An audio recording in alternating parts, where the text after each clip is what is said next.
एक लड़की को बचाने की कोशिश में पेश ईसान की जान चली गई थी, लेकिन उसकी मौत के साथ ही एक नई कहानी शुरू होती है।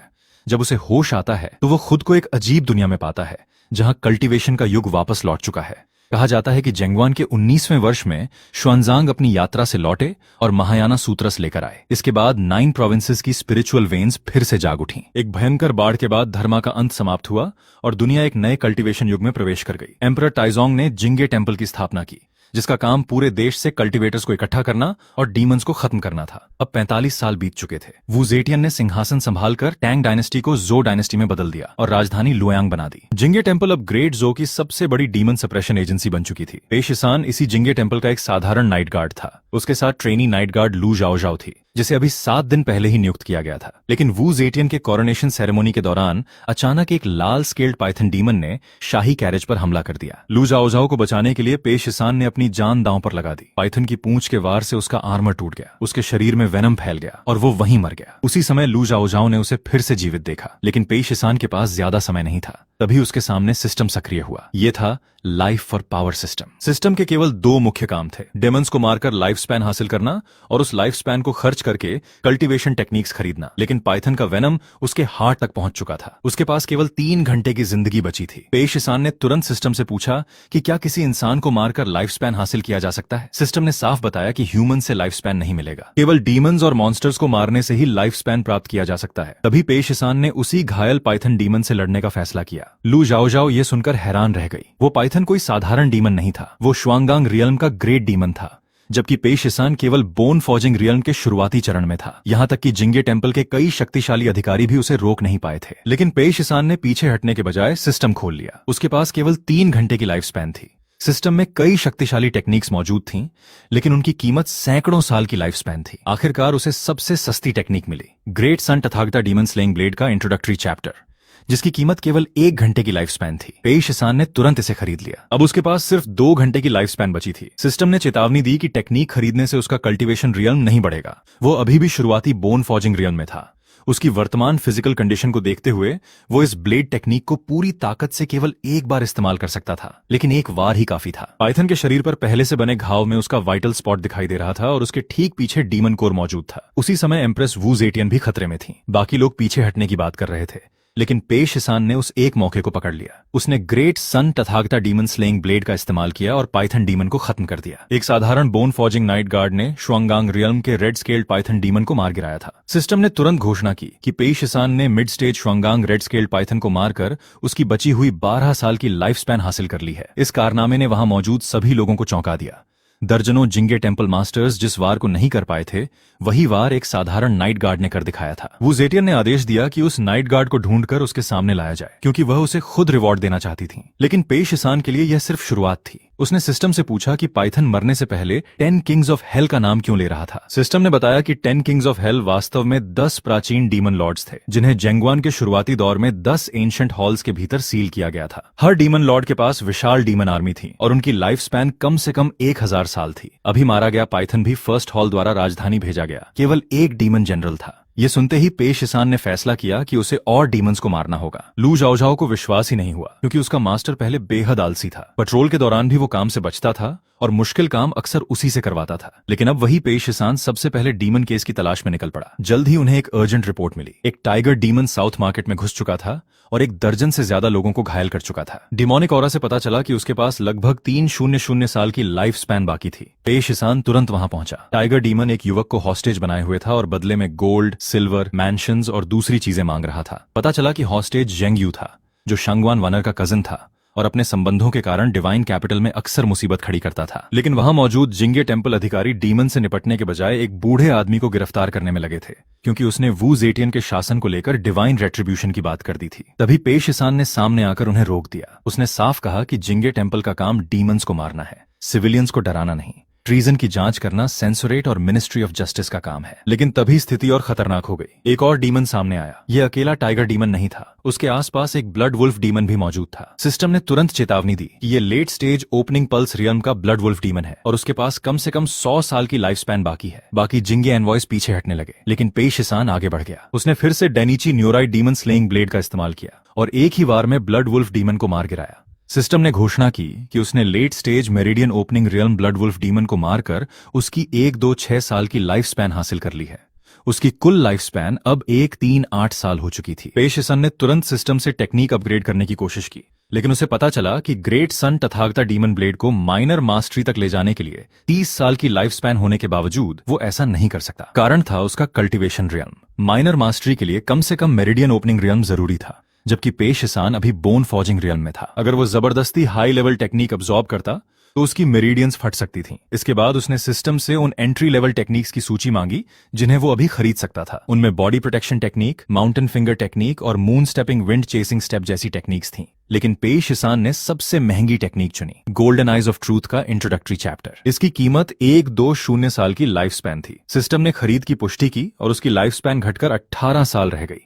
लेकिन असली खतरा अभी बाकी था। टाइगर डीमन अब भी हॉस्टेज को पकड़े हुए था। पेश सान को शक हुआ कि वो इतनी अफरा तफरी के बावजूद भाग क्यों नहीं रहा और हॉस्टेज को नुकसान क्यों नहीं पहुंचा रहा। तभी सिस्टम ने चेतावनी दी। टाइगर डीमन साधारण मॉन्स्टर नहीं था। वो शुआंगांग रियल्म के शुरुआती चरण का व्हाइट क्रेस्टेड टाइगर डीमन था और उसके शरीर पर मौजूद demon mark first hall of the 10 kings of hello से जुड़ा था। इसका मतलब साफ था, ब्लड वुल्फ और टाइगर डीमन दोनों एक ही योजना का हिस्सा थे। टाइगर डीमन ने फर्स्ट हॉल की योजना को बर्बाद करने के लिए पेश सान को धमकी दी, लेकिन पेश सान ने जवाब में अपना ब्लेड निकाल लिया। उसने great sun Tathagata demon slaying blade से वार किया और एक ही स्ट्राइक में व्हाइट क्रेस्टेड टाइगर डीमन को भी मार गिराया। सिस्टम ने तुरंत घोषणा की कि पेश सान ने early stage Shuanggang white crested tiger demon को मारकर उसकी बची हुई 3-6-0 साल की लाइफ स्पैन हासिल कर ली है। अब उसकी कुल लाइफ स्पैन बढ़कर 3-7-8 साल और 2 घंटे हो चुकी थी। लेकिन इस पूरी घटना के पीछे डीमंस का असली लक्ष्य अभी सामने आना बाकी था। पूछताछ के दौरान पता चला कि टाइगर डीमन एक खास स्क्रोल की तलाश में था। जेंग परिवार के पास बहुत सारा धन और कीमती सामान था, लेकिन उसे असल में किसी खास स्क्रिप्चर की जरूरत थी।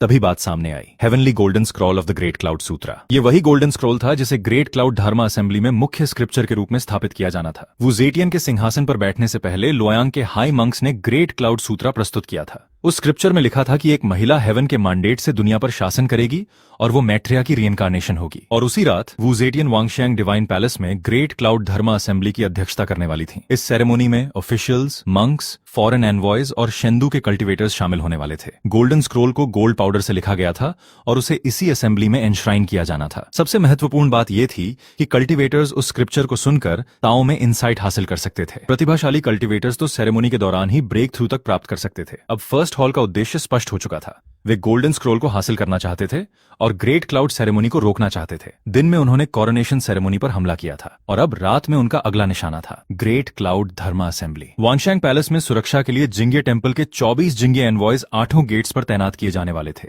जबकि 12 और एनवॉयज पैलेस की दीवारों और रूफ टॉप्स पर पेट्रोल करने वाले थे। लेकिन 10 प्राचीन डीमन लॉर्ड्स में से फर्स्ट हॉल की योजना अभी खत्म नहीं हुई थी, क्योंकि असली हमला अब शुरू होने वाला था। ग्रेट क्लाउड धर्मा असेंबली की सुरक्षा के लिए तैयारियां पूरी हो चुकी थीं। आसपास की सड़कों को घेरने के लिए 12 नाइट गार्ड्स तैनात किए गए थे। उनका काम था सेरेमनी एरिया में आने वाली हर कैरेज, सामान और व्यक्ति की जांच करना। जिंगे टेम्पल और पैलेस की संयुक्त अनुमति के बिना किसी को भी वांगशैंग पैलेस के पास जाने की इजाजत नहीं थी। इस सेरेमनी के लिए एम्प्रेस ने गान्ये टेम्पल की डिवाइन नन हुइजन को विशेष रूप से बुलाया था। वही ग्रेट क्लाउड सूत्रा का पाठ करने वाली थी। पेश सान को यह थोड़ा अजीब लगा, क्योंकि इतनी बड़ी धर्मा असेंबली में आमतौर पर दूसरे टेम्पल्स के हाई रैंकिंग मंक्स के शामिल होने की उम्मीद थी। लेकिन बताया गया कि एम्प्रेस का गन्ये टेम्पल से पुराना संबंध था और ग्रेट जो की स्थापना के बाद ये पहली ग्रेट क्लाउड धर्मा असेंबली थी। वांगशैंग डिवाइन पैलेस के भीतर इनर ऑल्टर एम्प्रेस के थ्रोन के बहुत करीब बनाया गया था। इसलिए गन्ये टेम्पल की डिवाइन नन्स का वहां स्क्रिप्चर का पाठ करना पैलेस प्रोटोकॉल के अनुरूप था और उस स्क्रिप्चर की उस मान्यता को भी दर्शाता था कि एक महिला का शासन हेवन के मैंडेट के अनुसार है। बाकी टेम्पल्स के मंक्स भी सेरेमोनी में शामिल होने वाले थे, लेकिन वे अपने अपने टेम्पल्स में ग्रेट क्लाउड सूत्रा का पाठ करेंगे। इसी दौरान सुरक्षा के लिए आदेश दिया गया कि अगर कोई डीमन,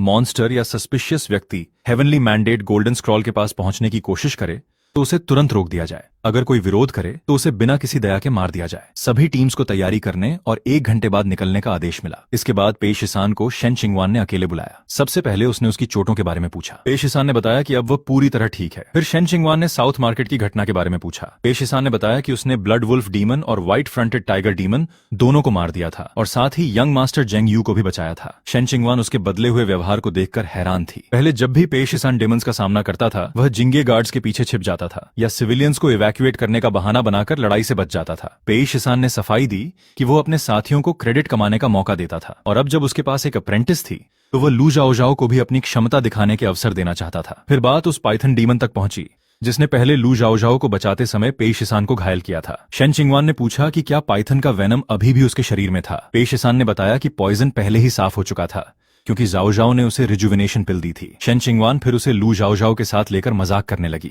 लेकिन पेई शिसान ने साफ कहा कि दोनों के बीच ऐसा कुछ नहीं था। उसने यह भी समझाया कि जिंगे टेंपल में साथ काम करने वाले लोग अक्सर लाइफ और डेथ सिचुएशंस में एक दूसरे पर भरोसा करते हैं, इसलिए उस कमराडरी को गलत समझना आसान है। इसके बाद शेन किंगवान ने उसे बताया कि एक नाइट गार्ड ने वांगशैंग डिवाइन पैलेस में रेड स्केल्ड पाइथन डीमन को मार गिराया था, और जब उसे पता चला कि वो पेई शिसान है तो उसे समझ आया कि चांसलर शांगवान और एम्प्रेस उस पर इतना ध्यान क्यों दे रही हैं। शांगवान वानर ने खुद उसे बुलाया था। पेई शिसान को तुरंत पैलेस ले जाया गया। शांगवान वानर ने उसे बताया कि अगर उसने साउथ मार्केट में उन दोनों डीमंस को नहीं मारा होता तो उसका कजन जेंग यू शायद मारा जाता। पेई शिसान ने इसे अपना कर्तव्य बताया। इसके बाद उसे प्रिंसेस टाइपिंग से मिलवाया गया। प्रिंसेस टाइपिंग ने पाइथन डीमन को मारने वाले पेई शिसान की बहुत प्रशंसा की और उसे हीरोइक नाइट गार्ड बताया, लेकिन पैलेस में प्रवेश करने से पहले उसे रिचुअल प्यूरिफिकेशन से गुजरना था क्योंकि उसके शरीर पर अभी भी डिमोनिक ऑरा मौजूद थी। प्रिंसेस टाइपिंग और शांगवान वानर खुद इस प्रक्रिया की निगरानी कर रही थी। पेई शिसान को यह पूरा इंतजाम कुछ ज्यादा ही खास लग रहा था, लेकिन उसने कोई सवाल नहीं किया। इसके बाद पैलेस के नियम के अनुसार उसकी आंखों पर पट्टी बांध दी गई ताकि एम्परर के प्राइवेट चेंबर तक पहुंचने का रास्ता किसी बाहरी व्यक्ति को पता न चल सके। आखिरकार पेई शिसान को एम्परर के सामने पेश किया गया। उसने रेड स्केल्ड पाइथन डीमन को मारकर थ्रोन की रक्षा करने के लिए जो योगदान दिया था उसके बदले उसे एक 0 taels of gold, 10 rejuvenation pills और एक स्नो पैटर्न गार्डियन रोब दिया गया। 100 टेल्स ऑफ गोल्ड इतने थे कि डिवाइन कैपिटल में एक मैंशन खरीदा जा सकता था, जबकि रिजुविनेशन पिल्स संकट के समय उसकी जान बचा सकती थीं। लेकिन रिवॉर्ड के बाद एम्परर ने उससे एक अलग सवाल पूछा, क्योंकि पेई शिसान जिंगे टेंपल के सबसे निचले स्तर पर काम करता था और आम लोगों के लगातार संपर्क में रहता था। इसलिए एम्परर जानना चाहती थी कि टैंग से जो डायनेस्टी में बदलाव और वू जेटियन के सिंहासन पर बैठने को लेकर आम जनता की वास्तविक राय क्या थी। यह सवाल आसान नहीं था, गलत जवाब उसकी जान ले सकता था। फिर भी पेई शिसान ने सच बोलने का फैसला किया। उसने बताया कि बहुत से लोग ग्रेट जो को अभी स्वीकार नहीं करते। कुछ लोग मानते हैं कि लीटांग डायनेस्टी ही वैध डायनेस्टी थी और एक महिला को एम्परर नहीं बनना चाहिए। राजधानी में लगातार हो रहे डीमन अटैक्स को भी कुछ लोग टैंग से जो में हुए बदलाव के बाद हेवन की वार्निंग मानते थे। लेकिन पेई शिसान ने यह भी कहा कि आम लोग असल में इस बात से ज्यादा चिंतित नहीं है कि थ्रोन पर कौन बैठा है। उनकी सबसे बड़ी चिंता यह है कि उन्हें खाने के लिए पर्याप्त भोजन मिले और डीमंस के हमले के समय उनकी सुरक्षा सुनिश्चित हो। अगर वू जेटियन दुनिया में शांति ला सकें और लोगों को पहले से बेहतर जीवन दे सकें तो लोग धीरे धीरे ग्रेट जो को स्वीकार कर लेंगे। ये जवाब सुनकर एम्प्रेस प्रभावित हुई। उन्होंने बताया कि कोर्ट ऑफिशियल्स हर दिन उन्हें यही कहते हैं कि जनता उनके साथ है, लेकिन वो जानती हैं कि अभी भी बहुत से लोग उनके खिलाफ हैं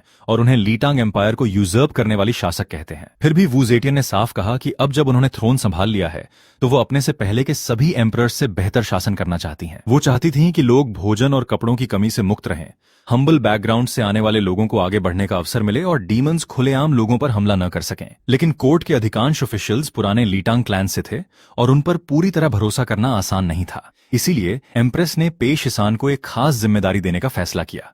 उन्होंने उसे वर्डलेस गोल्डन टोकन दिया। यह टोकन इतना शक्तिशाली था कि इसे दिखाना लगभग एम्प्रेस के सामने स्वयं उपस्थित होने के बराबर माना जाता था। इसकी मदद से पेई शिसान लोकल ऑफिशियल्स, बॉर्डर गार्ड्स और जिंगे टेंपल के एजेंट्स को अपनी जांच के लिए इस्तेमाल कर सकता था। अगर रॉयल फैमिली के किसी मेंबर, रिलेटिव, ड्यूक या मिनिस्टर का डीमंस के साथ गठजोड़ पाया जाता या वो ग्रेट जो और जनता के लिए खतरा बनता तो पेई शिसान को उनकी जांच करने और जरूरत पड़ने पर उन्हें एग्जीक्यूट करने का अधिकार था। लेकिन इस टोकन के साथ एक बहुत बड़ा खतरा भी था। अगर लोगों को पता चल जाता कि पेई शिसान सीधे एम्प्रेस के लिए काम करता है तो उसके दुश्मन उसे मारने के लिए पीछे पड़ सकते थे। फिर भी पेई शिसान के लिए यह एक बड़ा अवसर था। इस टोकन की मदद से वो हायर लेवल डीमन केसेस तक पहुंच सकता था, ज्यादा पावरफुल डीमंस को मार सकता था और उनकी लाइफ स्पैन हासिल कर सकता था। एम्प्रेस ने उसे आदेश दिया कि रोजमर्रा की जिंदगी में वो जिंगे टेंपल का एक सामान्य नाइट गार्ड ही बना रहे। जब तक बिल्कुल जरूरी न हो गोल्डन टोकन का इस्तेमाल न करे और किसी को यह पता न चलने दे कि वो सीधे एम्प्रेस के लिए काम करता है। पेई शिसान ने आदेश स्वीकार कर लिया। इसके बाद एम्प्रेस ने उसे रात की ग्रेट क्लाउड धर्मा असेंबली के बारे में बताया। Abyss हुइजेन heavenly bestowed golden scroll का पाठ करने वाली थी और पेई शिसान को उनकी सुरक्षा की जिम्मेदारी दी गई। पेई शिसान को लगा कि सिर्फ एक दिन पहले उसके पास जीने के लिए 3 घंटे थे और अब उसके पास 300 साल से ज्यादा की लाइफ स्पैन थी। इसके अलावा उसे एम्प्रेस का गोल्डन टोकन और ऐसी शक्तियां मिल चुकी थीं जिनकी उसने कल्पना भी नहीं की थी। सेरेमनी शुरू होने से पहले गोल्डन स्क्रॉल को ऑल्टर पर लाया गया और बताया गया कि उसके सभी 9 सील्स सही सलामत हैं। पेई शिसान को एबेस का पर्सनल प्रोटेक्टर बनाया गया। हुइजेन ने उसे बताया कि उसका कल्टीवेशन अभी बोन फॉर्जिंग स्टेज में है और इसी वजह से वो हेवन बेस्टोर्ड स्क्रिप्चर्स को सुनकर हेवन और अर्थ के लॉज में इंसाइट हासिल करने के लिए सही स्थिति में है। पेई शिसान ने तुरंत समझ लिया कि यह उसके लिए एक बहुत बड़ा अवसर है। बाकी कल्टीवेटर्स स्क्रिप्चर्स से काफी दूर थे, जबकि वो गोल्डन स्क्रोल से केवल कुछ फीट की दूरी पर था। अगर वो इस अवसर का फायदा उठा पाया तो शायद उसका कल्टीवेशन मेरिडियन ओपनिंग स्टेज तक पहुंच सकता था। अब ग्रेट क्लाउड धर्मा असेंबली शुरू होने वाली थी। पेई शिसान को ऑल्टर पर सफेद वस्त्रों में देखकर लू जाओजाओ को शक हुआ कि यह व्यक्ति उसके मास्टर जैसा क्यों दिख रहा है। दूसरी तरफ शेन चिंगवान भी पेई शिसान के अचानक इतना ऊपर पहुंचने पर गर्व कर रही थी। वह यह तक दावा करने लगी कि रेड स्केल्ड पाइथन के आर्मर को पहले उसी ने कमजोर किया था, जिसकी वजह से पेई शिसान अंतिम वार कर पाया। धीरे धीरे असेंबली में मौजूद लोग उस सफेद वस्त्र वाले इंपीरियल प्रोटेक्टर को देखने लगे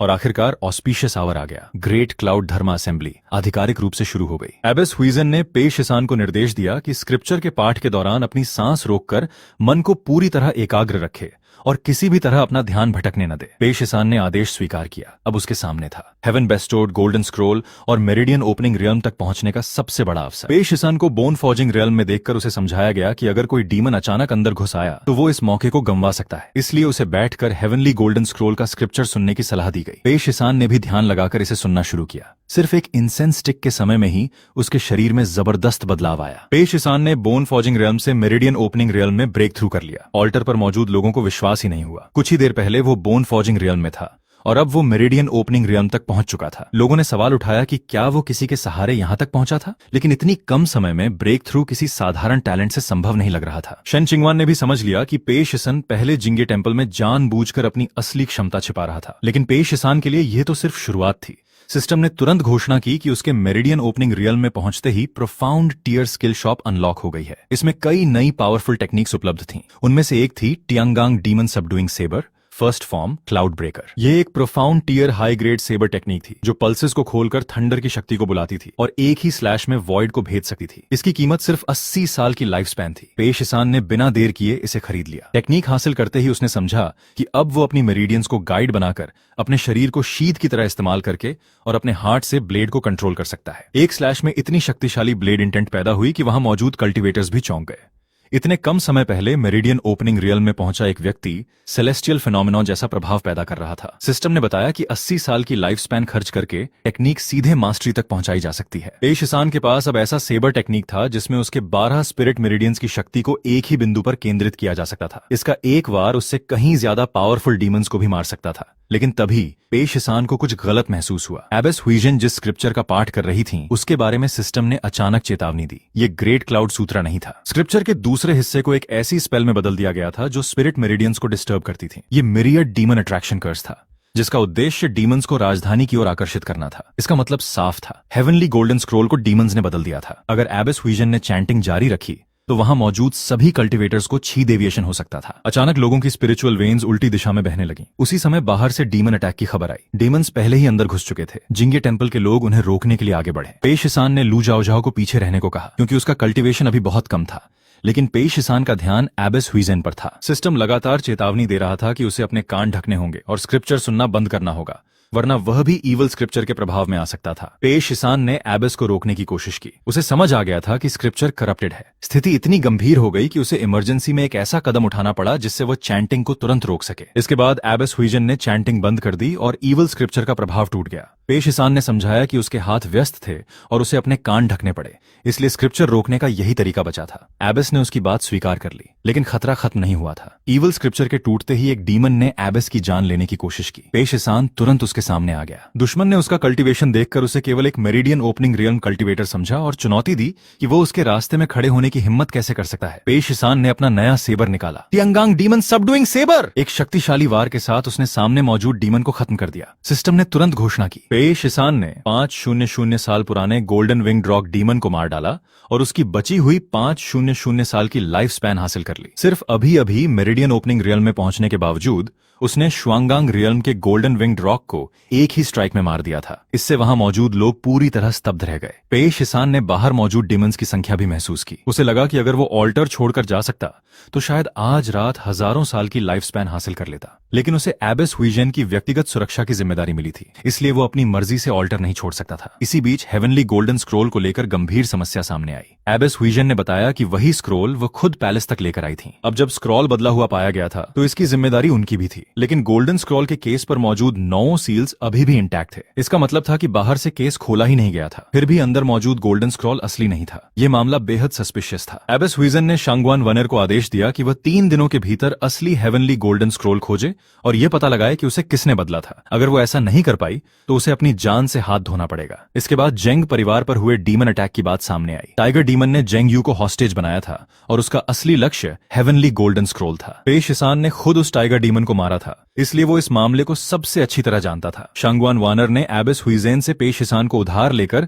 इस इन्वेस्टिगेशन में शामिल करने की अनुमति मांगी। उसी समय पैलेस के बाहर का डीमन टाइड भी लगभग दबा दिया गया था और बचे हुए डीमंस का पीछा किया जा रहा था। लेकिन ग्रेट क्लाउड धर्मा असेंबली की विफलता ने जिंगे टेंपल और कोर्ट ऑफिशियल्स को गंभीर सवालों के घेरे में ला दिया। राजधानी में हजारों डेमंस घुसाए थे। जिंगे टेंपल उन्हें समय पर डिटेक्ट नहीं कर पाया। ऊपर से एक फेक स्क्रिप्चर वोंगशैंग पैलेस के अंदर पहुंच गया था। स्थिति इतनी गंभीर थी कि पूरे कोर्ट के लोग ईवल स्क्रिप्चर के प्रभाव में आने से बाल बाल बचे थे। एबेस हुइजन ने प्रिंसेस टाइपिंग और बाकी अधिकारियों को जमकर फटकार लगाई। उन्होंने पूछा कि जब हजारों डेमंस राजधानी के बीचों बीच पहुंच गए थे तब जिंगे टेंपल और पैलेस की सुरक्षा व्यवस्था आखिर कर क्या रही थी। प्रिंसेस टाइपिंग के पास इसका कोई जवाब नहीं था। सबसे ज्यादा हैरानी की बात यह थी कि एबेस हुइजेन ने साफ कहा कि इतने सारे इंपीरियल ऑफिशियल्स और जिंगे टेंपल के अधिकारियों की संयुक्त क्षमता भी पे शिसन जैसे एक साधारण नाइट गार्ड से कम साबित हुई। फिर भी सेरेमनी पूरी तरह बर्बाद होने के बावजूद एक राहत थी। एम्प्रेस सुरक्षित थी और एबेस हुइजेन भी बच गई थी। पे शिसान ने स्थिति को देखते हुए कहा कि हर दुर्भाग्य के भीतर कोई न कोई सौभाग्य छिपा हो सकता है और कभी कभी सौभाग्य के पीछे भी दुर्भाग्य छिपा होता है। इसलिए आज जो हुआ वह पूरी तरह बुरा परिणाम नहीं था। रात काफी हो चुकी थी। पे शिसान ने एबेस से विदा ली। बाहर आते ही लू जाओजाओ उससे मिली और उसकी जबरदस्त प्रशंसा करने लगी। उसने कहा कि पे शिसान ने आज सबको बचाया, ईवल स्क्रिप्चर को सबसे पहले पहचाना और गोल्डन विंग्ड रॉक को भी एक ही स्ट्राइक में मार गिराया। उसके मुताबिक अगर पे शिसान वहां नहीं होता तो सिर्फ धर्मा असेंबली ही नष्ट नहीं होती बल्कि पूरा वोंगशैंग डिवाइन पैलेस भी खतरे में पड़ सकता था। इसके बाद जाओजाओ ने अपने मास्टर को प्रमोशन और ब्रेक थ्रू की खुशी में खाना खिलाने का फैसला किया। हालांकि पे शिसान ने साफ कर दिया कि इंपीरियल प्रोटेक्टर की उसकी पोजीशन सिर्फ टेम्पररी थी। सेरेमनी खत्म होने के बाद वो फिर से जिंगे टेंपल का वही लो लेवल नाइट गार्ड बनने वाला था। दोनों खाने के लिए पहुंचे। जाओजाओ ने जमकर खाना शुरू कर दिया और आखिर में बिल आने पर पता चला कि उसके पास पैसे ही नहीं थे। उसने पे शिसान से फिलहाल बिल देने को कहा और वादा किया कि अगले महीने स्टिपेंड मिलने पर पैसे लौटा देगी। खाने का कुल बिल 320 वेन था। पे शिसान के लिए यह एक अजीब स्थिति थी। उसके पास अब सैकड़ों साल की लाइफ स्पैन थी, लेकिन डिनर का बिल उसकी अप्रेंटिस उसके ऊपर छोड़ गई थी। उधर उसी रात शांगवान वानर गोल्डन स्क्रोल के बदले जाने की जांच में लगी हुई थी। उसकी जांच धीरे धीरे जॉ एस्टेट की तरफ बढ़ रही थी। लेफ्ट चांसलर जॉ शिंग मिनिस्ट्री ऑफ जस्टिस की सील वेरिफिकेशन प्रक्रिया का प्रभारी था और हेवनली गोल्डन स्क्रोल कुछ समय के लिए उसी के हाथों में रहा था। इसी दौरान कुछ लोग डीमंस और रिकॉर्ड्स को शहर के पश्चिम में मौजूद प्राइवेट प्रिजन में पहुंचाने की तैयारी कर रहे थे। उनकी बातचीत से साफ हुआ कि जो शिंग का काम केवल फेक स्क्रॉल को केस में पहुंचाने तक सीमित था। वो फर्स्ट हॉल के लिए डेमंस को छिपाने में भी मदद कर रहा था, लेकिन असली हेवनली गोल्डन स्क्रॉल किसने लिया था ये अभी किसी को पता नहीं था। तभी पे शिसान की अप्रेंटिस लू जाओजाओ वहां पहुंच गई। दुश्मनों ने उसे पहचान लिया। उनमें से एक ने बताया कि पे शिसान ने उनके 4 demon generals python, wolf, tiger और रॉक को मार डाला था। इसलिए उन्होंने जाओजाओ को पकड़ने का फैसला किया। उनका उद्देश्य था उसे पे शिसान के खिलाफ लेवरेज की तरह इस्तेमाल करना और इसी रास्ते से पे शिसान को खत्म करना। उसी समय पे शिसान को भी एक नई समस्या का अंदाजा हो चुका था। उसने अपने नए टियांगांग demon subduing sabre cloud piercer की शक्ति को देखा। यह टेक्निक एक सिंगल टारगेट पर अपनी पूरी शक्ति केंद्रित करके लगभग एक वार में डीमन को मार सकती थी। लेकिन अगर उसके सामने दर्जनों या सैकड़ों डीमंस आ जाएं, तो यह पर्याप्त नहीं होगी। ऐसी स्थिति के लिए उसे एक AOE सेबर टेक्निक चाहिए थी। सिस्टम ने तुरंत एक और टेक्निक दिखाई, Tiangang demon subduing sabre second form prison suppressor. यह जमीन पर एक वार करके थंडर का डोमेन बना सकती थी, डिमोनिक एनर्जी को बड़े क्षेत्र में दबा सकती थी और फॉर्मेशन के भीतर मौजूद सभी डेमंस पर एक साथ हमला कर सकती थी। इसकी कीमत थी 200 साल की लाइफ स्पैन। पे शिसान ने कीमत को महंगा जरूर माना, लेकिन डेमंस की भीड़ का सामना करने के लिए यह टेक्निक बेहद जरूरी थी, इसलिए उसने इसे भी खरीद लिया। सिस्टम ने 200 साल की लाइफ स्पैन काट ली। अब पे शिसान के पास एक सिंगल टारगेट सेबर टेक्निक के साथ बड़े समूह के डीमंस को खत्म करने वाली AOE टेक्निक भी मौजूद थी और दूसरी तरफ उसके दुश्मन उसकी अप्रेंटिस को पकड़ने की तैयारी कर चुके थे। पे शिसान ने Tiangang demon subduing blade second form prison suppressor सफलतापूर्वक खरीद लिया। इसके लिए 200 साल की लाइफ स्पैन खर्च हुई और उसकी कुल लाइफ स्पैन अब 5, 9, 8 साल और 2 घंटे रह गई। अगली सुबह शांगवान वानर उससे मिलने पहुंची। पे शिसान अपने कमरे में नई टेक्निक का अभ्यास कर रहा था। तभी शेन चिंगवान भी वहां आ गई और दोनों के बीच कुछ मजाक हुआ। इसके बाद शांगवान वानर ने पेई शिसान से हेवनली गोल्डन स्क्रोल के मामले में मदद मांगी। पेई शिसान ने याद दिलाया कि एबेस हुइजेन ने उसे इस इन्वेस्टिगेशन में शामिल होने से मना किया था, लेकिन शांगवान वानर ने कहा कि एबेस ने खुद उसकी मदद करने से मना किया है, पेई शिसान से बात करने से नहीं। असल में एबेस ने उसे सिर्फ 3 दिन का समय दिया था। अगर इन 3 दिनों में असली हेवनली गोल्डन स्क्रॉल नहीं मिला तो शांगवान वानर को अपनी जान देनी पड़ती। इसलिए इस समय पेई शिसान ही उसकी सबसे बड़ी उम्मीद था। अगर पेई शिसान उसकी मदद करता तो शांगवान वानर उस पर जीवन भर का एहसान मानती। पेई शिसान ने भी सोचा कि इससे उसे प्राइम मिनिस्टर का फेवर मिलेगा और साथ ही इन्वेस्टिगेशन के दौरान डीमंस को मारकर और लाइफ स्पैन हासिल करने के मौके भी मिलेंगे। उसने तुरंत पूछ लिया कि शांगवान वानर ने अब तक क्या पता लगाया है। जांच में सामने आया कि फेक स्क्रिप्चर को लिखने के लिए साधारण इंक का इस्तेमाल नहीं हुआ था। उसमें डेथ रो प्रिजनर्स के ब्लड को कोल्ड जेडे पाउडर के साथ मिलाकर बनाया गया खास ब्लड इंक इस्तेमाल किया गया था। ऐसी इंक सामान्य वर्कशॉप्स में बनाई ही नहीं जा सकती थी। इसके अलावा हेवनली गोल्डन स्क्रोल को केस में रखने से पहले डिपार्टमेंट ऑफ स्टेट अफेयर्स में इंस्पेक्शन और सीलिंग के लिए भेजा गया था। उस दिन उसकी जांच की जिम्मेदारी जो शिंग लेफ्ट वाइस मिनिस्टर के पास थी। इससे इतना तो साबित होता था कि जॉ शिंग के पास स्क्रोल बदलने का मौका था, लेकिन इससे यह साबित नहीं होता था कि असली स्क्रॉल अभी भी जॉ रेजिडेंस में मौजूद है। इसीलिए शांगवान वानर ने पिछली रात गुप्त एजेंट्स को जॉ रेजिडेंस की जांच के लिए भेजा था। उनके पास एक डीमन रिवीलिंग मिरर था। जब इस मिरर को जॉ रेजिडेंस की तरफ किया गया तो उसकी सतह पूरी तरह काली हो गई। इसका मतलब था कि मैंशन में एक डीमन कंसीलिंग अरे मौजूद था जो पूरे एरिया की डिमोनिक ऑरा को छिपा रहा था। और सबसे चिंताजनक बात यह थी कि जॉ रेजिडेंस में घुसे दोनों सीक्रेट एजेंट्स अभी तक वापस नहीं लौटे थे। इससे शक और मजबूत हो गया कि जॉ शिंग डीमंस को अपने मैंशन में छिपा रहा था। शांगवान वानर ने बताया कि जॉ शिंग का संबंध शायद first hall of the 10 halls of Yama से था। पेई शिसान ने भी समझाया कि जिंगे टेम्पल के सीक्रेट आर्काइव्स के अनुसार 10 हॉल्स ऑफ यामा में 10 एंशिएंट डीमन लॉर्ड सील किए गए थे। फर्स्ट हॉल में बंद प्रिजन किंग खास तौर पर प्रिजन डीमंस और एग्जीक्यूशन स्पिरिट्स को कमांड करने के लिए जाना जाता था। हाल के दिनों में राजधानी में जितने भी डीमंस दिखाई दिए थे उन सभी पर फर्स्ट हॉल का डिमोनिक मार्क मौजूद था। इसका मतलब था कि प्रिजन किंग की सील कमजोर हो चुकी थी। शायद उसकी डिमोनिक सोल का एक हिस्सा बाहर निकलकर किसी इंसान को पोजेस भी कर चुका था। अभी ये निश्चित नहीं था कि जॉ शिंग खुद पोजेस्ड था या नहीं, लेकिन सभी क्लूज जॉ रेजिडेंस की तरफ इशारा कर रहे थे। पेई शिसान ने फैसला किया कि वे सीधे वहीं जाएंगे। शांगवान वानर ने सुझाव दिया कि पहले नाइट वॉचर्स को बुलाकर पूरे रेजिडेंस को घेर लिया जाए, लेकिन पेई शिसान ने मना कर दिया। डीमन कंसीलिंग अरे के कारण मैंशन के अंदर मौजूद डिमोनिक ऑरा पूरी तरह छिपी हुई थी। इसका मतलब था कि अंदर बहुत सारे डीमंस हो सकते थे। अगर ऑर्डिनरी नाइट वॉचर्स को भेजा गया तो कैजुअलिटीज बहुत ज्यादा हो सकती थी। पेई शिसान ने कहा कि वो अकेला ही काफी है। इसी दौरान उसे लू जाओ जाओ की भी चिंता हुई।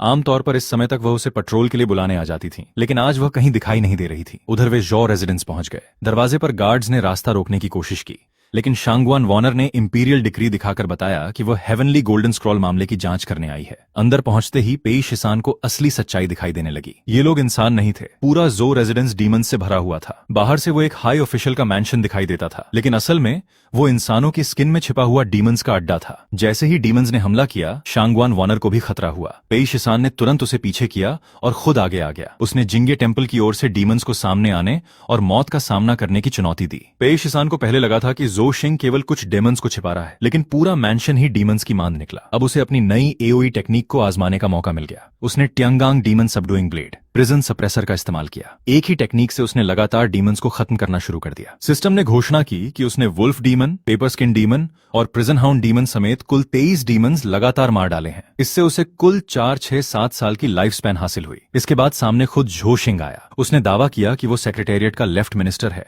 और पेई शिसान जैसे एक लो लेवल नाइट गार्ड को उसके रेजिडेंस में ब्लेड लेकर घुसने का कोई अधिकार नहीं है। उसने इसे ट्रीजन बताया, लेकिन पेई शिसान ने तुरंत समझ लिया कि जॉ शिंग के पास प्रिजन किंग की डिमोनिक सोल नहीं थी। वो खुद कोई डीमन नहीं था, वो केवल फर्स्ट हॉल का एक पपेट था। जॉ शिंग ने शांगवान वानर से शिकायत की कि पेई शिसान ने उसके रेजिडेंस में घुसकर उसके सर्वेंट्स को मार डाला है और उसे गिरफ्तार किया जाना चाहिए। पेई शिसान ने उसके तथाकथित सर्वेंट्स को देखकर व्यंग्य किया कि जॉ शिंग के सर्वेंट्स की शक्ल काफी अनोखी है। तभी स्थिति और गंभीर हो गई। जॉ शिंग के लोगों ने लू जाओ जाओ को पकड़ रखा था। उसे पेई शिसान के खिलाफ हॉस्टेज बनाया गया था।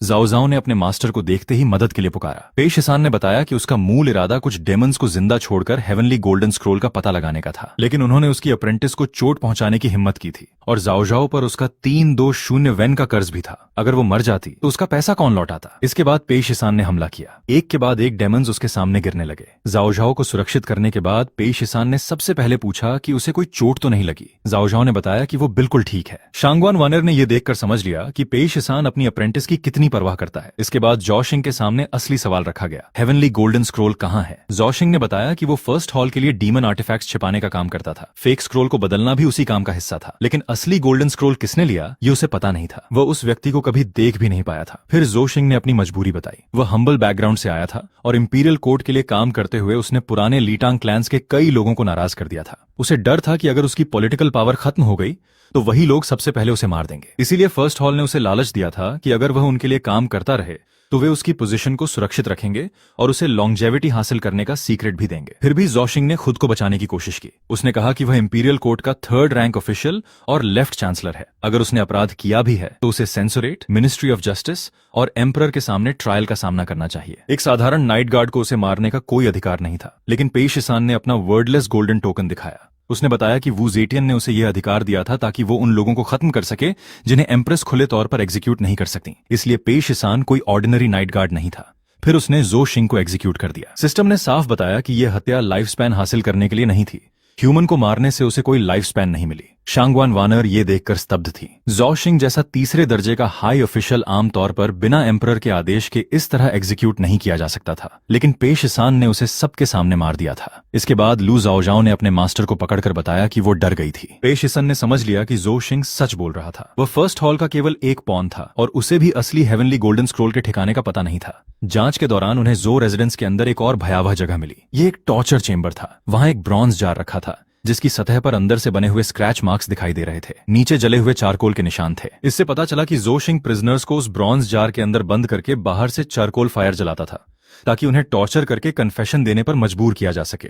इसी वजह से पूरे मैंशन में इतनी भारी रिजेंटमेंट जमा थी। जांच में पता चला कि कुल 1, 2, 7 प्रिजनर्स को वेस्ट साइड के प्राइवेट प्रिजन में ट्रांसफर किया गया था, लेकिन समस्या ये थी कि डिवाइन कैपिटल के वेस्ट साइड में ऐसा कोई प्राइवेट प्रिजन मौजूद ही नहीं था। वहां केवल मार्केट्स और रेजिडेंसेस थे और एक अंडरग्राउंड कैनाल था जो लुओ रिवर से जुड़ा हुआ था। फिर भी जो मैंशन के रिकॉर्ड्स और वहां मौजूद वुडन टैबलेट दोनों एक ही जगह का नाम बता रहे थे, वेस्ट सिटी का प्राइवेट प्रिजन। इसका मतलब था कि वह जगह मौजूद जरूर थी, लेकिन किसी तरह छिपाई गई थी। तभी पे शिसान और जाओजाओ की नजर एक मुरल पर पड़ी। उसमें लुओ रिवर दिखाई दे रही थी और पानी के भीतर एक ब्लैक ड्रैगन लोगों पर कहर बरपा रहा था, मगर जिंगे टेम्पल ने उसे एक अंडर वाटर पैलेस में सप्रेस कर दिया था। उस ब्लैक ड्रैगन के माथे पर बना निशान first hall of the 10 kings of hell का डिमोनिक सील था। रिकॉर्ड के अनुसार जेंगवान के 23वें वर्ष में उस प्रिजन ड्रैगन ने लुओ रिवर में कैओस मचा दिया था। एम्परर ताइजोंग ने जिंगे टेम्पल को उसे सप्रेस करने का आदेश दिया था। इसके बाद उसे लुओ रिवर के अंडर वाटर पैलेस में सील कर दिया गया था ताकि वो कभी नदी से बाहर न निकल सके। लेकिन अब एक और सवाल सामने था। जो शिंग ने अपने टॉर्चर चेंबर के ठीक पास 40 साल से भी ज्यादा पुरानी उस स्टेल को क्यों रखा था जो प्रिजन ड्रैगन को सप्रेस करने से जुड़ी थी? पे शिसान ने अनुमान लगाया कि जो शिंग को बहुत पहले से पता था कि ये स्टेल फर्स्ट हॉल से जुड़ी हुई है। तभी उन्हें स्टेल के अंदर एक अजीब बीड मिला।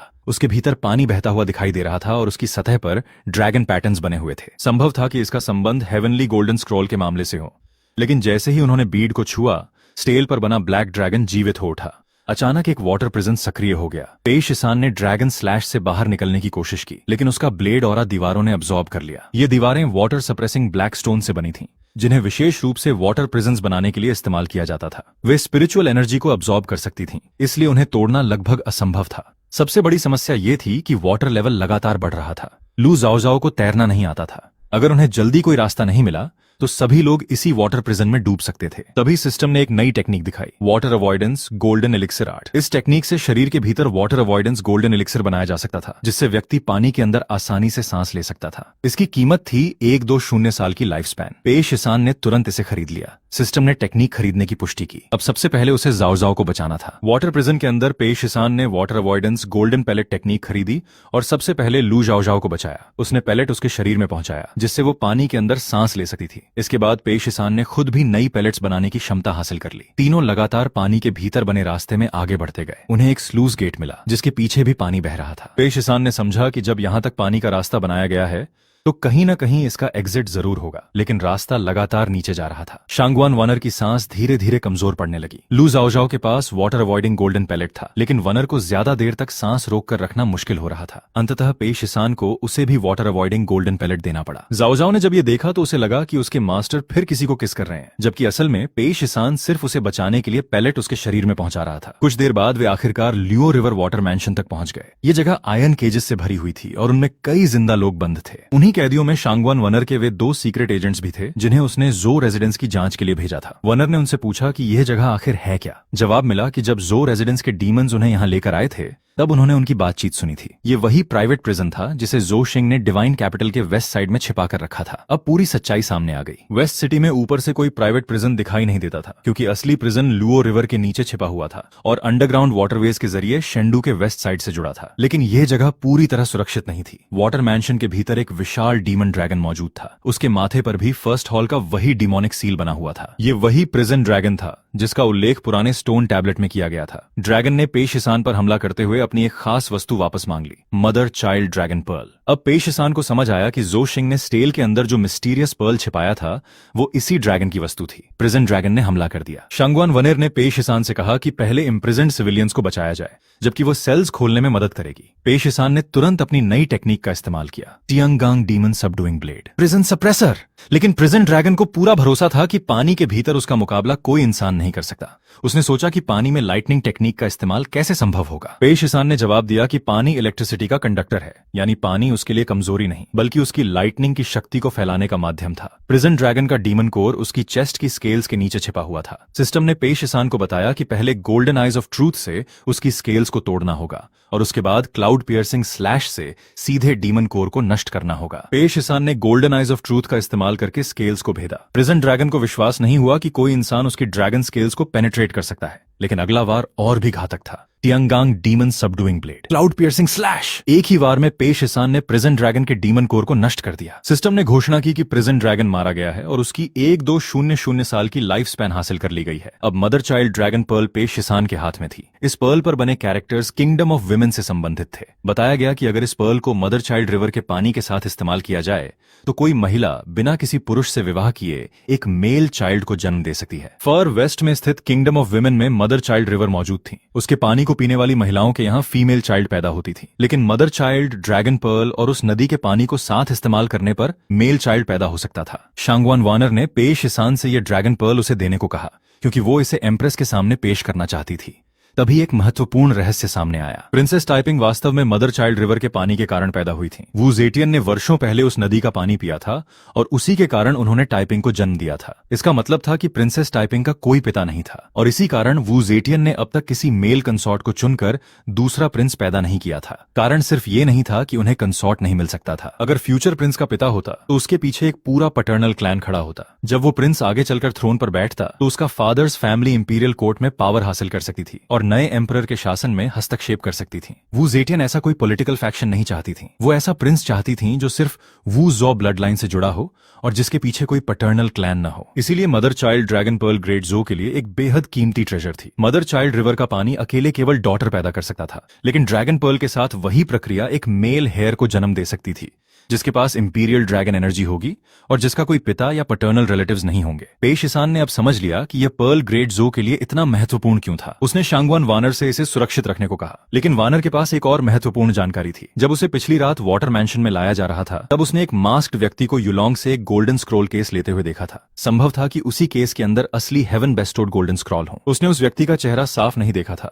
लेकिन उसके सबऑर्डिनेट ने उसकी कमर पर एक इंपीरियल कोर्ट फिश टैली देखा था। यह एक ऐसा टोकन था जो केवल इंपीरियल पैलेस के अंदर के लोगों के पास हो सकता था। अब 2 अलग अलग क्लूज एक ही दिशा में इशारा कर रहे थे। प्रिजन ड्रैगन ने बताया था कि असली गोल्डन स्क्रॉल किसी ऐसे व्यक्ति ने लिया जो वांगशैंग डिवाइन पैलेस से आया था और सीक्रेट एजेंट ने भी उसी व्यक्ति की कमर पर इंपीरियल कोर्ट फिश टैली देखा था। इसका मतलब था कि इंपीरियल पैलेस के अंदर फर्स्ट हॉल का एक मॉल मौजूद था। पेशिसान और शांगवान वानर तुरंत पैलेस लौटने के लिए निकल पड़े। उधर एम्प्रेस भी पेशिसान के बारे में जानकारी हासिल कर रही थीं। उन्होंने शेन चिंगवान से पूछा कि पेशिसान कितने वर्षों से जिंगे टेम्पल में था। जवाब मिला 19 साल। पेशिसन बचपन से ही जिंगे टेम्पल में रहा था। 19 साल पहले एक बूढ़े नाइट गार्ड ने उसे एक रूइंड टेम्पल के पास पाया था। उस दिन लूनर कैलेंडर के अनुसार महीने की 13वीं तारीख थी, इसलिए उसका नाम पेशिसान रखा गया। उसके पास कोई पहचान का टोकन नहीं था, न कोई ऐसा सामान था जिससे उसके माता पिता का पता चल सके। किसी को नहीं पता था कि वो कहाँ से आया था और उसके असली माता पिता कौन थे। जब वो सिर्फ 8 साल का था तब उस बूढ़े नाइट गार्ड को एक डीमन ने मार दिया। उस दिन के बाद पेशिसान पूरी तरह अकेला हो गया। न माता पिता, न भाई बहन, न रिश्तेदार, न कोई परिवार।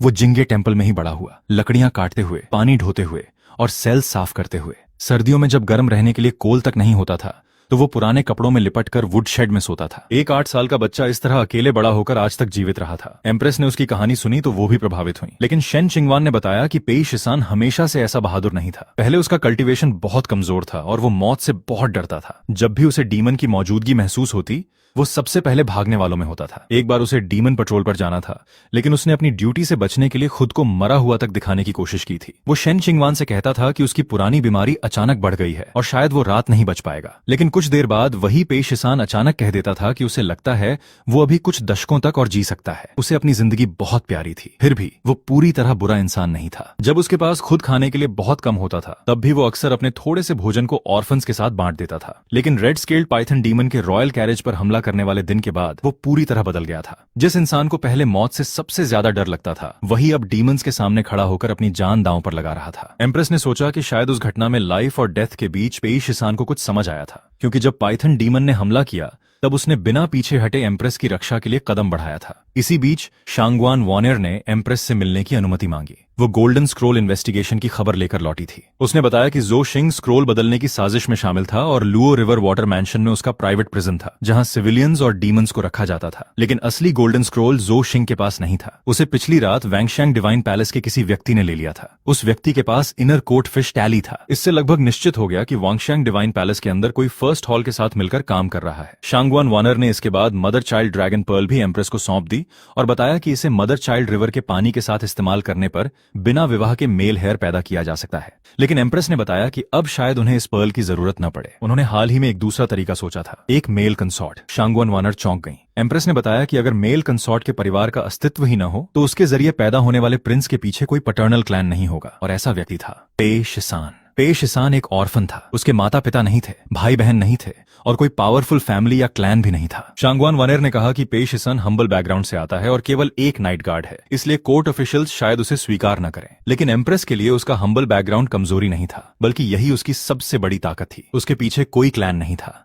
कोई पावरफुल रिलेटिव्स नहीं थे, कोई ऐसा परिवार नहीं था जो भविष्य के प्रिंस के नाम पर इंपीरियल कोर्ट में पावर हासिल कर सके। एम्प्रेस ने साफ कहा कि वो पेई शिसान में रुचि रखती हैं, उसके एंसेस्टर्स में नहीं। उन्होंने ये भी कहा कि अगर पेई शिसान पैलेस के रूल्स का पालन करने में परेशानी महसूस करे तो उसके लिए रूल्स में छूट दी जा सकती है। शांगवान वॉनर ने जब इस फैसले पर आपत्ति जताई तो एम्प्रेस ने उससे उल्टा पूछ लिया कि कहीं उसे भी पेई शिसान के लिए फीलिंग्स तो नहीं है। शांगवान वॉनर ने तुरंत इनकार किया। एम्प्रेस ने फिर गोल्डन स्क्रोल इन्वेस्टिगेशन पर लौटते हुए उसे 7 दिन का एक्सटेंशन दे दिया। अब उसे 7 दिनों के भीतर असली हेवनली गोल्डन स्क्रोल खोजनी थी। इसके बाद एम्प्रेस ने एक और फैसला किया। शेन किंगलुअन और शांगवान वॉनर ने पेई शिसान को केवल केसेस सॉल्व करते और डीमंस को मारते देखा था, लेकिन एम्प्रेस जानना चाहती थी कि वो अकेले में कैसा रहता है। इसलिए उन्होंने तय किया कि अब से वह खुद यंग नून म्याओइन के रूप में जिंगे टेम्पल में रहेंगी। वह पेई शिसान की रोजमर्रा की जिंदगी और उसके आसपास के लोगों को खुद देखना चाहती थीं, क्योंकि ग्रेट जॉ की उनकी पहली इंपीरियल कंसॉर्ट की पसंद वह खुद जांचना चाहती थीं। उधर पेई शिसान के पास अब प्रिजन ड्रैगन को मारने के बाद 2, 1, 4, 5 साल और 2 घंटे की लाइफ स्पैन जमा हो चुकी थी। सिस्टम ने बताया कि अब उसकी लाइफ स्पैन काफी ज्यादा हो गई थी और अगर वो इसे बेवजह खर्च न करे तो अचानक मौत की चिंता लंबे समय तक नहीं रहेगी। सिस्टम ने उसे ग्रेट सन मेरिडियन की 2nd लेवल खरीदने की सलाह दी। इसकी कीमत 300 साल की लाइफ स्पैन थी और इससे उसकी स्पिरिचुअल वेन्स की स्ट्रेंथ बढ़ सकती थी। पेई शिसान ने माना कि 300 साल काफी ज्यादा है, लेकिन शुआंगांग रियल्म के डेमन से लड़ने के लिए उसे अपनी स्ट्रेंथ बढ़ानी ही होगी, इसलिए उसने टेक्निक खरीद ली। सिस्टम ने 300 साल की लाइफ स्पैन काट ली और उसकी कल्टीवेशन बढ़ गई। अब पेई शिसान वाइन ओपनिंग रियल्म के शुरुआती चरण के पीक तक पहुंच चुका था। बस एक और कदम उसे mid stage wine opening realm तक ले जा सकता था, लेकिन वो एक बॉटल नेक पर अटक गया और समस्या ये थी कि हेवनली बेस्टोड गोल्डन स्क्रोल अभी तक नहीं मिला था। पेई शिसान ने सोचा कि अगर उसे कंप्लीट ग्रेट क्लाउड सूत्रा सुनने का मौका मिल जाए तो शायद वो सीधे इस बॉटल नेक को तोड़कर mid stage when opening realm में पहुंच सकता है। लेकिन सिस्टम ने बताया कि सिर्फ ग्रेट क्लाउड सूत्रा ही जरूरी नहीं था, दूसरे स्क्रिप्चर्स भी उसे डाओ को समझने और इस बॉटल नेक को तोड़ने में मदद कर सकते थे। समस्या सिर्फ इतनी थी, पेई शिसान किसी मंक या नुन को जानता ही नहीं था।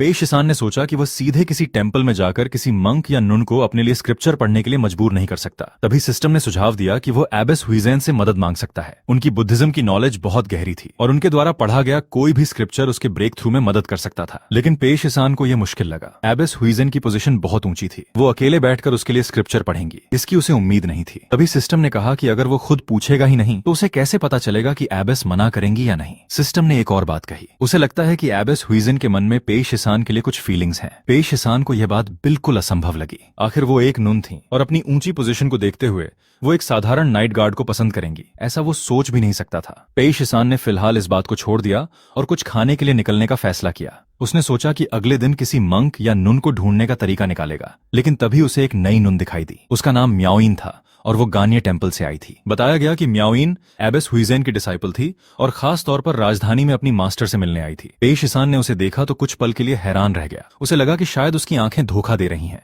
क्योंकि म्याओइन का चेहरा एबेस हुइजेन से काफी मिलता जुलता था। म्याओइन कई दिनों से शेंडू में अपनी मास्टर को ढूंढ रही थी, लेकिन अभी तक उनसे नहीं मिल पाई थी। उसकी यात्रा का खर्च भी लगभग खत्म हो चुका था और उसने 2 दिनों से खाना नहीं खाया था। पेश ईसान ने उसे साथ चलकर खाना खाने के लिए कहा। उसी समय शेन चिंगवान भी वहां मौजूद थी और पेश ईसान के ट्रेनिंग को लेकर उससे मजाक करने लगी। दोनों के बीच थोड़ी नोकझोंक हुई, लेकिन तभी लू जाओजाओ भी खाने की तलाश में वहां पहुंच गई। जाओजाओ ने गोल्डन स्क्रोल केस के बारे में पूछा। पेश ईसान ने बताया कि ज़ाओ शिंग स्क्रोल बदलने की साजिश में शामिल था, लेकिन ज़ाओ शिंग और यूलोंग दोनों फर्स्ट हॉल के सिर्फ पॉन्स थे। असली heavenly golden scroll Wangxiang divine palace के किसी व्यक्ति ने ले लिया था। इसका मतलब था कि पैलेस के अंदर सचमुच एक मोल मौजूद था। तभी अचानक सिस्टम ने वार्निंग दी। एक mid stage Shuanggang realm rat demon वहां दिखाई दिया। पेश ईसान तुरंत सतर्क हो गया। ये डीमन उसके करंट कल्टीवेशन से पूरे एक मेजर स्टेज ऊपर था। रैट डीमन ने हमला किया और आसपास के लोगों में अफरा तफरी मच गई। शेन किंगवान ने उस बच्चे की रक्षा करने को कहा, लेकिन पेश ईसान जानता था कि उसे खुद ही डीमन से निपटना होगा। भीड़ बहुत ज्यादा थी, इसलिए वो अपनी दूसरी बड़ी टेक्निक का इस्तेमाल नहीं कर सकता था। उसने फिर से अपने पुराने तरीके का सहारा लिया। गोल्डन आइज ऑफ ट्रूथ से उसने डीमन कोर की लोकेशन खोजी। राट डीमन का डीमन कोर उसके पेट में छिपा हुआ था। पेश ईसान ने सही मौका देखकर अपनी सेबर टेक्निक तैयार की, Tiangang demon subduing blade. Cloud breaker!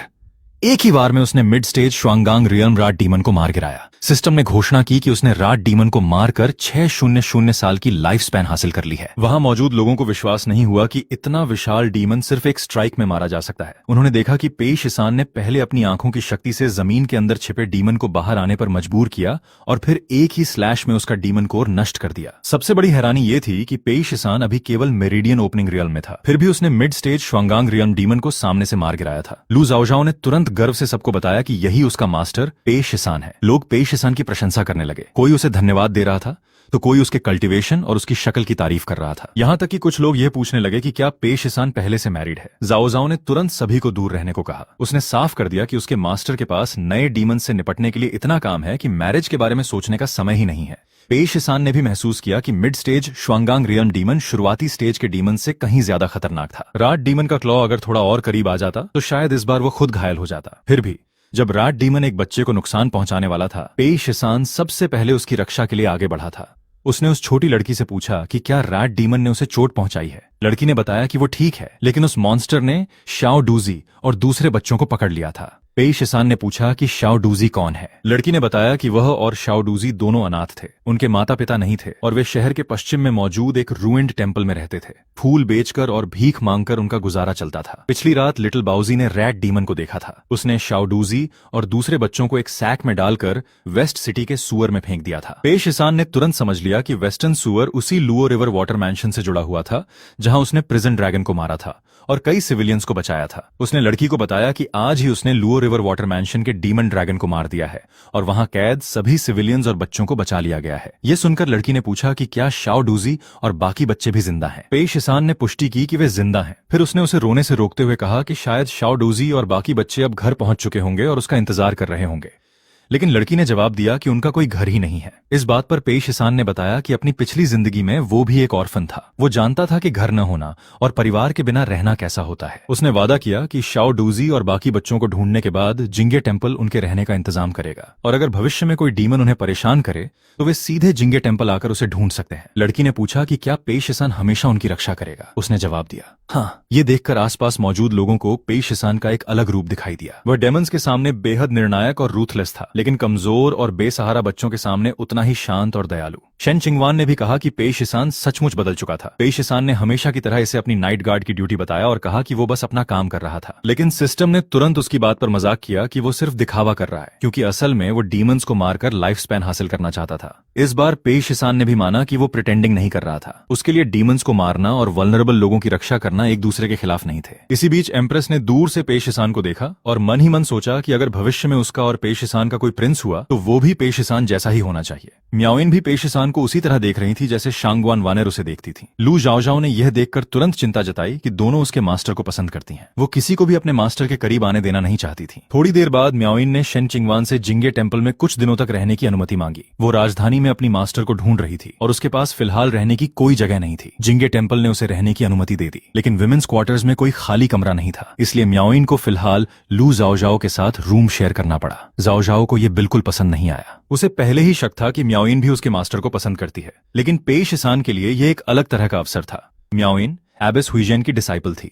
अगर वो किसी तरह उससे स्क्रिप्चर पढ़वा सके तो शायद उसका मेरिडियन ओपनिंग रियल्म का बॉटलनेक टूट सकता था। उसी रात शेन चिंगवान के साथ भी उसकी थोड़ी नोकझोंक हुई। पहले हुई बात को शेन चिंगवान ने गंभीरता से लिया था और पेई शिसान के ट्रेनिंग रूम में आने की बात छेड़ दी, लेकिन असली समस्या अब सामने थी। अगली सुबह उसे शांगवान वानर से मिलने डिवाइन पैलेस जाना था। गोल्डन स्क्रॉल अभी तक वापस नहीं मिला था और समय बीतता जा रहा था। पेई शिसान ने साफ कहा कि जितनी देर होगी स्क्रॉल को वापस पाना उतना ही मुश्किल होगा। अगर कंप्लीट स्क्रिप्चर उसके हाथ लग जाए तो वो अपनी कल्टीवेशन को आगे बढ़ा सकता था, और इन्वेस्टिगेशन के दौरान अगर कुछ और डीमंस मिल जाएं तो उनकी लाइफ स्पैन भी हासिल की जा सकती थी। इसके बाद उसने शेन शिंगवान को कुछ काम सौंपे। उसे लुओ रिवर वाटर मैंशन से बचाए गए बच्चों की जांच करनी थी, शाओ बाओजी को शाओ डूजी और बाकी बच्चों से मिलाने में मदद करनी थी, और उन अनाथ बच्चों के रहने की व्यवस्था करनी थी। फिर पेई शिसान ने एक और निर्देश दिया। वह चाहता था कि रात में म्याओइन को उसके रूम में लाया जाए ताकि वो उसके लिए स्क्रिप्चर्स चैंट कर सके और उसके मेरिडियन ओपनिंग रियल्म के बॉटलनेक को तोड़ने में मदद मिले। शेन चिंगवान को लगा कि पेई शिसान ने अपने लिए पूरा स्केड्यूल बना रखा है, लेकिन पेई शिसान जानता था कि अब उसे जल्दी से जल्दी अपनी कल्टीवेशन बढ़ानी होगी, क्योंकि गोल्डन स्क्रॉल केस में शामिल डेमंस पहले से ज्यादा शक्तिशाली होते जा रहे थे। तभी लू जाओजाओ उसे ढूंढते हुए पहुंच गई। पेई शिसान तुरंत वहां से निकलना चाहता था ताकि जाओजाओ को यह पता न चले कि वो शेन चिंगवान के साथ क्या बात कर रहा था। जाओजाओ ने पूछा कि अभी वो किससे बात कर रहा था। पेई शिसान ने बात टाल दी और कहा कि उसने शायद गलत सुना है। इसके बाद दोनों इन्वेस्टिगेशन के लिए निकल गए, लेकिन वांगशांग डिवाइन पैलेस के प्रवेश द्वार पर इंपीरियल गार्ड्स ने जाओजाओ को रोक दिया। ये पैलेस का रिस्ट्रिक्टेड एरिया था। सिर्फ एम्परर की अनुमति और प्रॉपर कोर्ट क्रेडेंशियल्स वाले लोग ही अंदर जा सकते थे। पेई शिसान को इसलिए प्रवेश की अनुमति थी क्योंकि उसे पहले एम्परर ने बुलाया था और वह एबिस हुइजेन का प्रोटेक्टर भी था। उसका नाम पैलेस एक्सेस रजिस्टर में दर्ज था, लेकिन लू जाओजाओ का नाम क्लियरेंस लिस्ट में नहीं था। जाओजाओ इससे खुश हो गई और वापस जाने लगी। वहां मौजूद लोगों ने भी देखा कि पेई शिसान अपनी अप्रेंटिस की काफी परवाह करता है। इसके बाद पेई शिसान और शांगवान वानर पैलेस की इन्वेस्टिगेशन के लिए आगे बढ़े। सबसे पहले उन्होंने उस इंपीरियल कोर्ट फिश टैली की जांच की, जिसका उल्लेख सीक्रेट एजेंट ने किया था। उस टैली के आकार और पैटर्न्स को कोर्ट रजिस्टर से मिलाया गया। आखिरकार उसकी पहचान श्वान सा टैली के रूप में हुई, और ये टैली किसी जीवित अधिकारी की नहीं थी। ये एक यूनच हैंडे की थी। समस्या ये थी कि हैंडे की मौत 3 दिन पहले हो चुकी थी। उस रात हंदे इनर कोर्ट ट्रेजरी की सुरक्षा पर तैनात था। अगली शिफ्ट वाला यूनिट जब ड्यूटी रूम में पहुंचा तो उसने हंदे को डेस्क के पास गिरा हुआ पाया था। उसमें सांस के कोई निशान नहीं थे। जांच के बाद उसकी मौत को पुरानी बीमारी के अचानक लौटने और कार्डियक अरेस्ट का परिणाम माना गया था, लेकिन अब शक पैदा हो गया। हंदे की मौत ठीक उसी समय के आसपास हुई थी जब हेवनली गोल्डन स्क्रॉल बदला गया था। इतना संयोग बेहद संदिग्ध था, और हंडे की मौत वांशन पैलेस के अंदर हुई थी। कोर्ट रेगुलेशंस के अनुसार उसके शरीर को 7 दिनों तक मॉर्गे में रखा जाना था। इसलिए पेई शिसान और शांगवान वानर सबसे पहले मॉर्गे पहुंचे। हंडे को मरे 3 दिन हो चुके थे, लेकिन उसकी एक बात अजीब थी। उसका दायां हाथ बेहद कसकर बंद था। जांच करने पर उसकी उंगलियों के बीच से काले लैकर के छोटे छोटे टुकड़े मिले। समस्या ये थी कि जिस ड्यूटी रूम में हंडे मौजूद था, वहां सभी फर्नीचर बिना पेंट के साधारण लकड़ी के थे। इससे पेई शिसान ने अनुमान लगाया कि मरने से पहले हंडे ने अपना दायां हाथ कान के पीछे ले जाया होगा। शायद उसे वहां किसी नीडल की चुभन महसूस हुई और उसने इंस्टिंक्टिवली उसे निकालने की कोशिश की। उसकी फिंगरनेल नीडल के सिरे से घिसी होगी और उसी वजह से यह ब्लैक लैकर उसके नाखून में रह गया। अब असली कारण सामने आने लगा। ये कोई साधारण नीडल नहीं थी, 7 स्टार मेरिडियन लॉकिंग नीडल। इस हिडन वेपन ने पहले हंडे की मेरिडियंस को सील किया और फिर उसके हार्ट मेरिडियन को काट दिया। घाव लगभग दिखाई नहीं देता था, इसीलिए उसकी मौत ऊपर से पुरानी बीमारी के दोबारा उभरने जैसी लग रही थी, लेकिन असल में हंडे की हत्या की गई थी। इस नीडल का संबंध टियानजी ब्यूरो से था। पेई शिसान को बताया गया कि जेंगवान एरा में युआन टियांगांग को एम्परर टाइजोंग से एक सीक्रेट डिक्री मिला था, जिसके बाद उसने टियानजी ब्यूरो की स्थापना की थी। यह ब्यूरो 6 मिनिस्ट्रीज या 9 कोर्ट्स का हिस्सा नहीं था। इसका काम सुपरनैचुरल मामलों, इंपीरियल फैमिली और टैंग डायनेस्टी के फेट से जुड़े गुप्त मामलों की जांच करना था। इसके agents astrology, toxicology, mechanisms, tracking और डिस्गाइज जैसी चीजों में विशेषज्ञ होते थे। और 7 स्टार मेरिडियन लॉकिंग नीडल उनका इस्तेमाल किया जाने वाला हिडन वेपन था, टारगेट्स को दबाने या असैसिनेट करने के लिए। पेई शिसान के प्रेडेसेसर की मेमोरीज में युआन टियांगांग एक प्रसिद्ध फिजियोग्नोमी मास्टर था। उसने कभी भविष्यवाणी की थी कि एम्प्रेस में मोनाच बनने के लक्षण हैं। लेकिन कोर्ट रिकॉर्ड्स के अनुसार युआन टियांगांग की मृत्यु 45 साल पहले हो चुकी थी और रिकॉर्ड में लिखा था कि वो जेंगवान के 19वें वर्ष में मर गया था। अजीब बात यह थी कि कोर्ट को उस साल सिर्फ उसकी मृत्यु की सूचना मिली थी। किसी ने उसका शव नहीं देखा। उसके रिमेन्स भी चैंगान वापस नहीं लाए गए। और इससे भी ज्यादा रहस्यमय बात यह थी कि जिस रात उसकी मौत की खबर चांगान पहुंची, उसी रात पूरा टियानजी ब्यूरो और उसका सारा आर्काइव गायब हो गया। कुछ लोगों का मानना था कि युआन टियांगांग ने अपनी मौत का नाटक किया और टियानजी ब्यूरो को अंडरग्राउंड ले गया। दूसरों का मानना था कि ब्यूरो के अंदर म्यूटनी हुई थी। एक और संभावना यह थी कि एम्परर टाइजोंग ने युआन टियांगांग और पूरे ब्यूरो को ही मिटा दिया था। लेकिन अब 7 स्टार मेरिडियन लॉकिंग नीडल दोबारा सामने आ चुका था।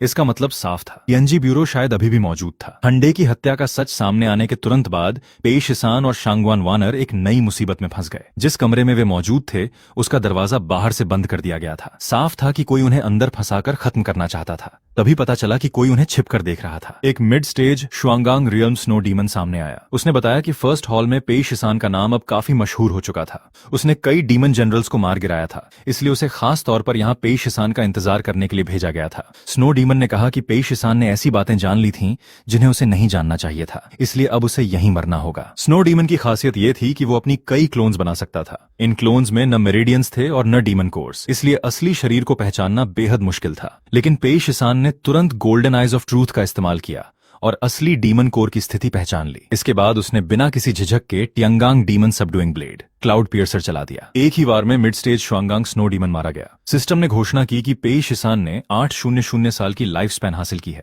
अब उसकी कुल बची हुई लाइफ स्पैन 3, 2, 4, 5 साल और 2 घंटे हो चुकी थी। शांगवान वानर ने एक बार फिर पेई शिसान की असाधारण स्वॉर्ड्समैनशिप देखी। उसे समझ नहीं आ रहा था कि एक मेरिडियन ओपनिंग रियल्म कल्टिवेटर लगातार अपने से ऊंचे रियल्म के डीमंस को सिर्फ एक स्ट्राइक में कैसे मार सकता है। लेकिन पेई शिसान के लिए यह सीधी बात थी। स्नो डीमन के कितने भी क्लोन्स क्यों न हो, उसके पास असली डीमन कोर सिर्फ एक ही था।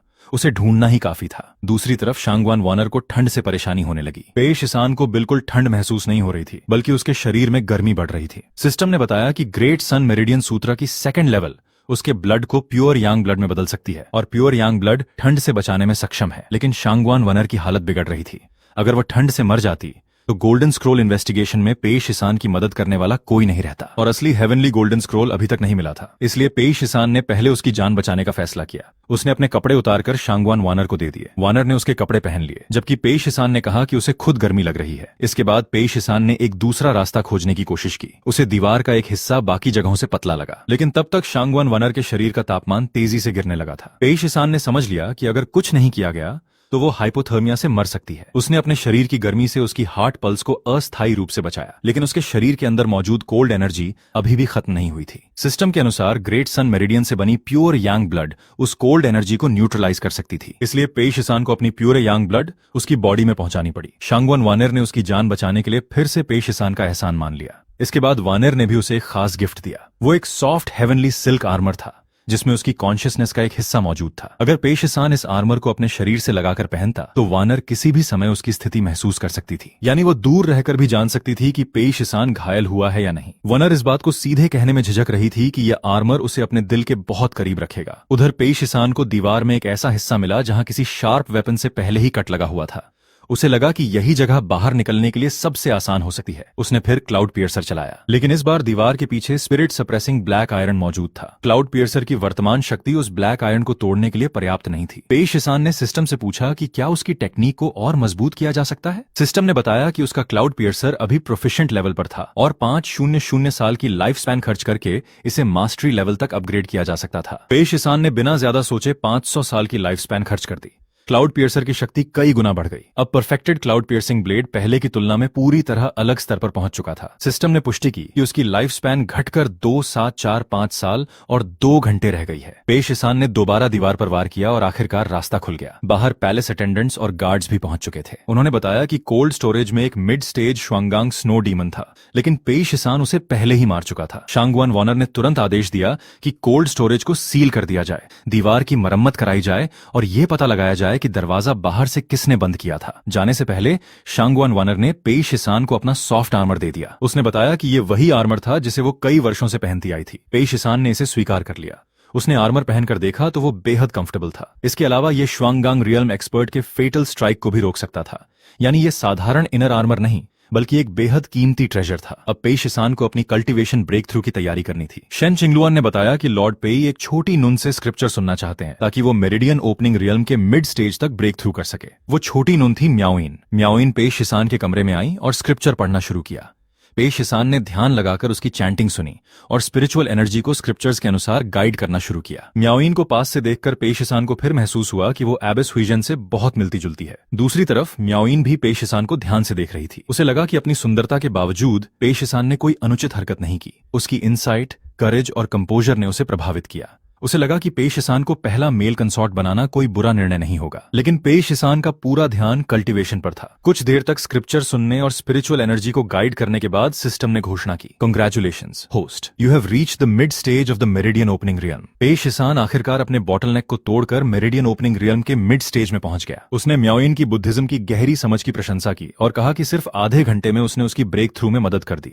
ब्रेक थ्रू पूरा होने के बाद म्याओइन वापस जाने लगी, लेकिन जाते समय उसने शेन चिंगलुआन को वहां बहुत ध्यान से नजर रखते हुए देखा। इसके बाद पेश ईसान ने महसूस किया कि शांगवान वनर द्वारा दिया गया सॉफ्ट आर्मर सिर्फ एक डिफेंसिव ट्रेजर नहीं था, उसमें वनर की कॉन्शियसनेस का एक हिस्सा मौजूद था। कुछ ही देर बाद उसी आर्मर से शांगवान वनर की आवाज सुनाई दी।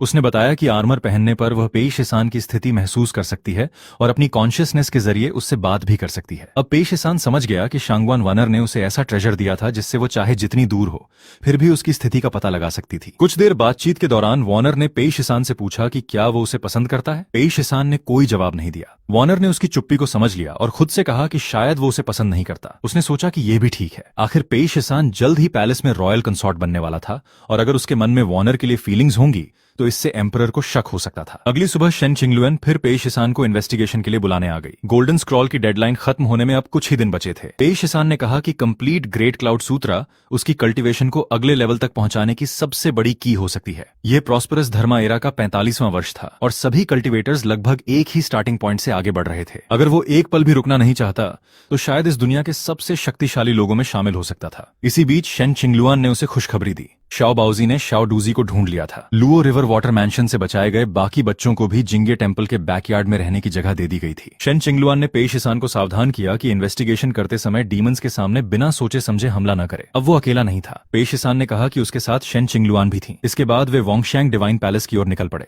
वहां शांगवान वानर ने उन्हें एक रहस्यमय सील दिखाई। ये लिंग्यान पवेलियन के 24 मेरिटोरियस ऑफिशियल्स द्वारा छोड़ी गई मैजिक सील थी। पुराने आर्काइव्स में इंपीरियल फैमिली के सीक्रेट्स और टियांजी ब्यूरो से जुड़े डीमन रिकॉर्ड्स रखे गए थे, लेकिन वहां प्रवेश करना आसान नहीं था। जोंग फैमिलीज गोल्डन टोकन और इंपीरियल ब्लड लाइन के बिना जबरदस्ती अंदर घुसने की कोशिश करने पर 24 ऑफिशियल्स की मैजिक एक साथ हमला कर देती। ये सील पूरे वोंगशैंग डिवाइन पैलेस से जुड़ी हुई थी। शांगवान वनर ने स्वीकार किया कि अपनी करंट कल्टीवेशन के साथ वो इस सील को अकेले नहीं तोड़ सकती। तभी प्रिंसेस टाइपिंग वहां पहुंची। वनर ने उनका अभिवादन किया और पेश ईसान ने भी प्रिंसेस को सम्मान दिया। प्रिंसेस टाइपिंग ने बताया कि टियांजी ब्यूरो के पुराने आर्काइव्स इंपीरियल क्लैन के लिए रिस्ट्रिक्टेड एरिया थे और इन्हें खोलने के लिए जोंग फैमिलीज गोल्डन टोकन की जरूरत थी। प्रिंसेस की मदद से सील आखिरकार हट गई। वेइजू ने आगे जाकर रास्ता जांचने की जिम्मेदारी ली, लेकिन अचानक एक ट्रैप सक्रिय हो गया। पेश ईसान ने तुरंत प्रतिक्रिया दी और प्रिंसेस टाइपिंग को बचा लिया। प्रिंसेस ने उसकी प्रशंसा की और पूछा कि क्या उसने यह सिर्फ जिंगे टेम्पल की ड्यूटी के कारण किया था। पेश ईसान ने कहा कि प्रिंसेस की रक्षा करना जिंगे टेम्पल के गार्ड्स का कर्तव्य था। इसके बाद उन्होंने पुराने आर्काइव के अंदर आगे बढ़ना जारी रखा। वहां उन्हें 7 स्टार पल्स लॉकिंग नीडल्स का एक रैक मिला। हंडे के कान के पीछे से मिली हत्या की नीडल बिल्कुल इसी तरह की थी।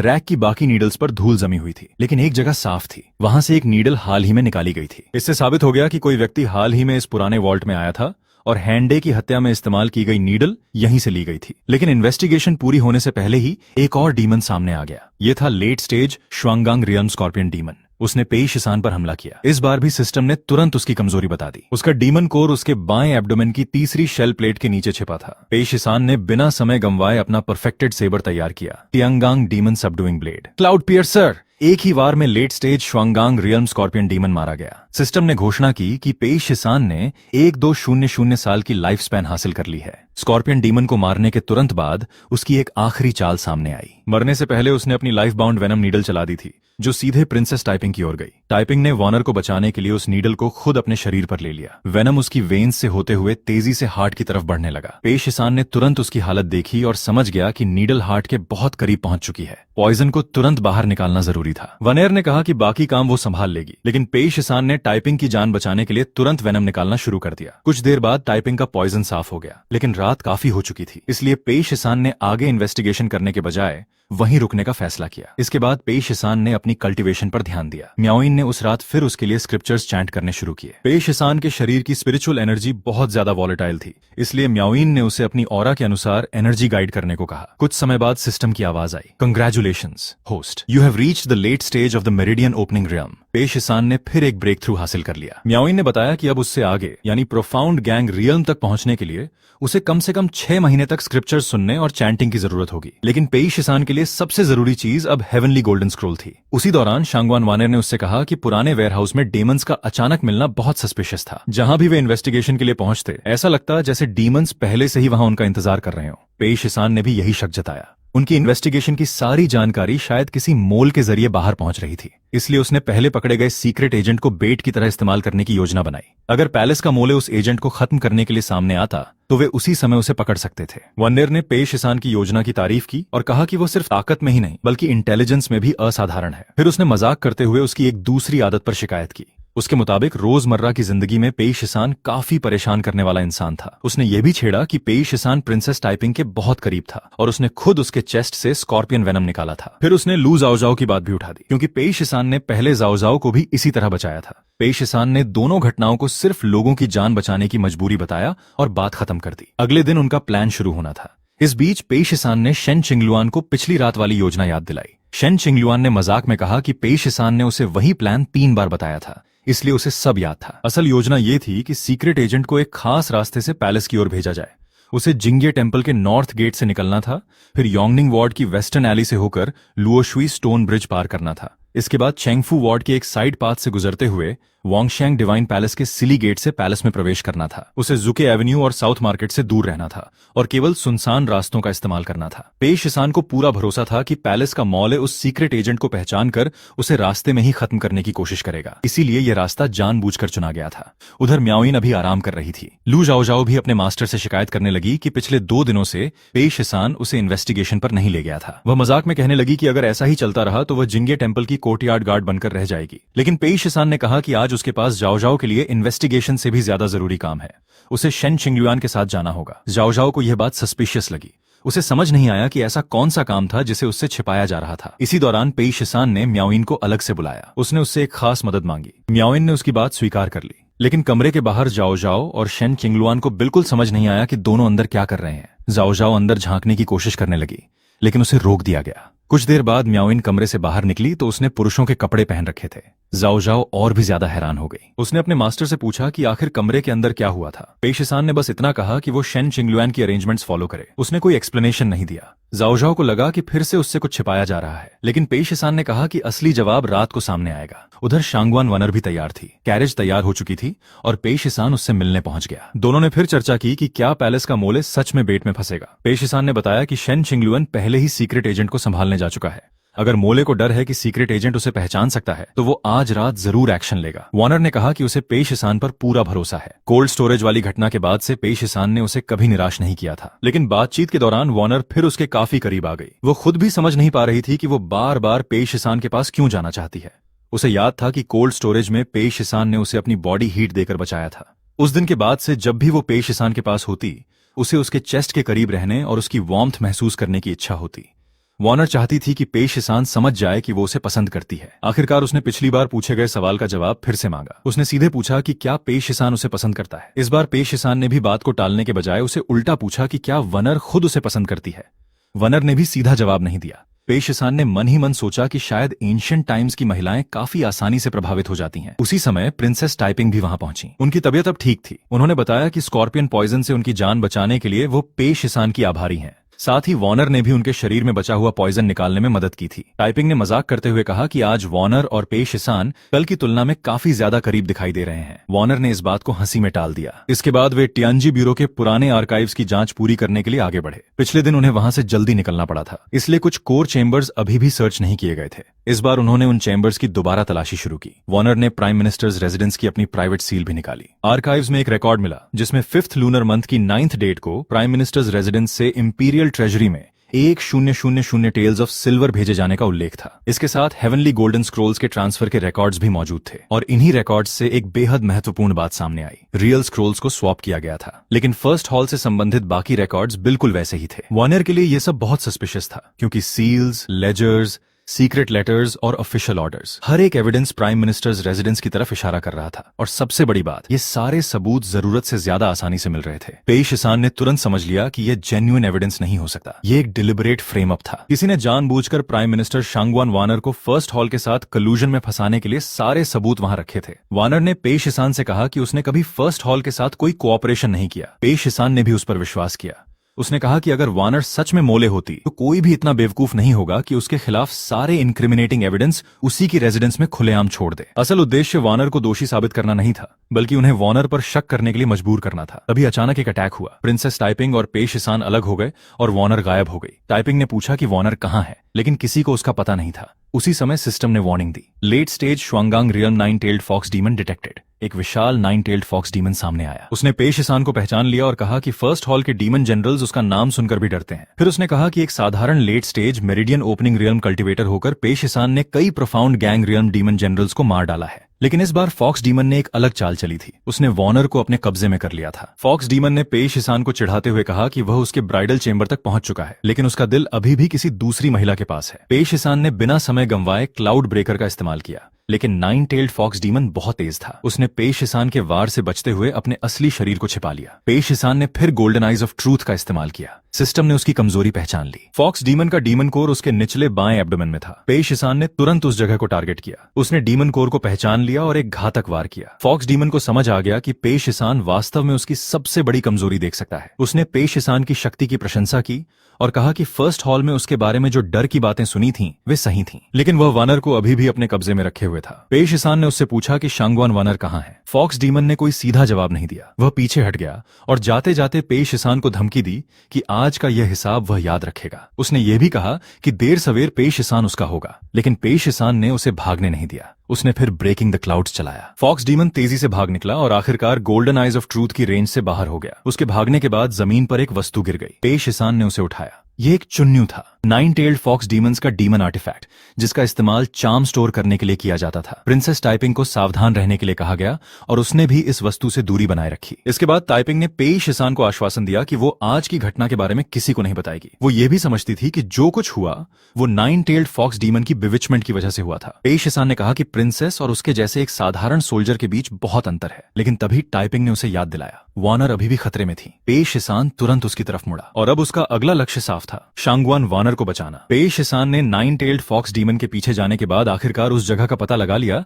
जहां शांगवान वानर को रोका गया था। वहां फर्स्ट हॉल के कई डीमंस मौजूद थे। पे शिसान ने बिना समय गंवाए हमला कर दिया। एक तरफ हार्ट में डीमन कोर और दूसरी तरफ लोअर एब्डोमेन में दूसरा कोर रखने वाले इन डीमंस को उसने लगातार खत्म करना शुरू कर दिया। सिस्टम ने तुरंत घोषणा की कि उसने फर्स्ट हॉल के 5 डीमंस लगातार मार गिराए हैं और कुल 800 साल की लाइफ स्पैन हासिल की है। उसकी रिमेनिंग लाइफ स्पैन अब 4745 साल हो चुकी थी। इन 5 डीमंस को पे शिसान के सामने टिकने का मौका तक नहीं मिला। शांगवान वानर भी सुरक्षित थी। उसने पे शिसान को देखकर कहा कि उसे लगा था शायद वो उसे फिर कभी नहीं देख पाएगी। लेकिन रात काफी हो चुकी थी और पे शिसान भी थक चुका था, इसलिए उसने प्रिंसेस टाइपिंग के रेजिडेंस वापस जाने का फैसला किया। तभी जिंगे टेंपल से खबर आई। लुओ रिवर वाटर मैंशन से बचाए गए उस सीक्रेट एजेंट को अचानक कुछ महत्वपूर्ण याद आया था। उसे उस मास्क्ड व्यक्ति की आवाज और शक्ल दोनों याद थी जिसने हेवनली गोल्डन स्क्रॉल लिया था। अगर वो व्यक्ति दोबारा उसके सामने आता तो एजेंट उसे तुरंत पहचान सकता था। लेकिन जैसे ही यह खबर बाहर निकली, पे शिसान को समझ आ गया कि पैलेस का मोले भी अब ये बात जान जाएगा। इसलिए सीक्रेट एजेंट को उसी रात पैलेस ऑफ इटर्नल रेडियंस ले जाने का फैसला किया गया। पे शिसान ने प्रिंसेस टाइपिंग को भी साथ चलने के लिए कहा, लेकिन उसने मना कर दिया। वह काफी थक चुकी थी और उसे लगा कि अगर वो हर जगह पे शिसान और वानर के साथ जाती रही तो शायद इन्वेस्टिगेशन में परेशानी ही होगी। उधर सीक्रेट एजेंट को जिंगे टेंपल से पैलेस की तरफ ले जाया जा रहा था। रास्ते में लू जाओजाओ ने अचानक महसूस किया कि वे बहुत धीरे चल रहे हैं। जिंगे टेंपल से वहां की दूरी सिर्फ 16 ली थी, लेकिन वे 1 घंटे से ज्यादा समय से चल रहे थे और रास्ते में 13 बार रुक चुके थे। जाओजाओ ने पूछा कि क्या वे सच में इन्फॉर्मेंट को पैलेस तक पहुंचाना चाहते हैं या जानबूझकर रास्ता लंबा कर रहे हैं ताकि मोल को हमला करने का मौका मिले। पे शिसान ने उसे चुप रहने को कहा, क्योंकि इस बार सचमुच एक डिमोनिक प्रेजेंस महसूस हो रही थी। अचानक हमला हुआ। दुश्मनों ने साफ आदेश दिया कि इन्फॉर्मेंट को किसी भी हालत में वैंगशियांग डिवाइन पैलेस तक नहीं पहुंचने देना है। अगर वो पैलेस पहुंच गया तो वो अंदर मौजूद मोल को पहचान सकता था। जिंगे टेंपल के गार्ड्स ने तुरंत इन्फॉर्मेंट की सुरक्षा के लिए फॉर्मेशन बना ली और तभी पे शिसान ने कहा, मछली ने चारा निगल लिया है। उसने अपनी नई एओई टेक्निक इस्तेमाल की, प्रिजन सप्रेशन। एक के बाद एक डेमंस उसके सामने गिरने लगे। फिर उसने क्लाउड ब्रेकर का इस्तेमाल किया और कुल 15 लो लेवल डेमंस को मार गिराया। सिस्टम ने घोषणा की कि उसे 2400 साल की लाइफ स्पैन मिली है। लेकिन इसी अफरा तफरी में एक बड़ी समस्या सामने आई। लू जाओजाओ ने देखा कि कुछ ब्लैक क्लोथ्ड लोग इन्फॉर्मेंट को पकड़कर ले जा चुके थे। पेई शिसान ने तुरंत उनका पीछा करने का फैसला किया। वह जानना चाहता था कि आखिर कौन सा व्यक्ति इतना डरता है कि यह इन्फॉर्मेंट पैलेस के मोल को पहचान न पाए। दूसरी तरफ कैप्चर्ड इन्फॉर्मेंट को एक अज्ञात व्यक्ति के सामने लाया गया। उससे पूछा गया कि उसे हेवनली स्क्रोल लेने वाले व्यक्ति के बारे में आखिर कितना याद है, लेकिन वह जवाब नहीं दे रहा था। उसके सामने मौजूद व्यक्ति ने फिर कहा कि अगर वह बोलना नहीं चाहता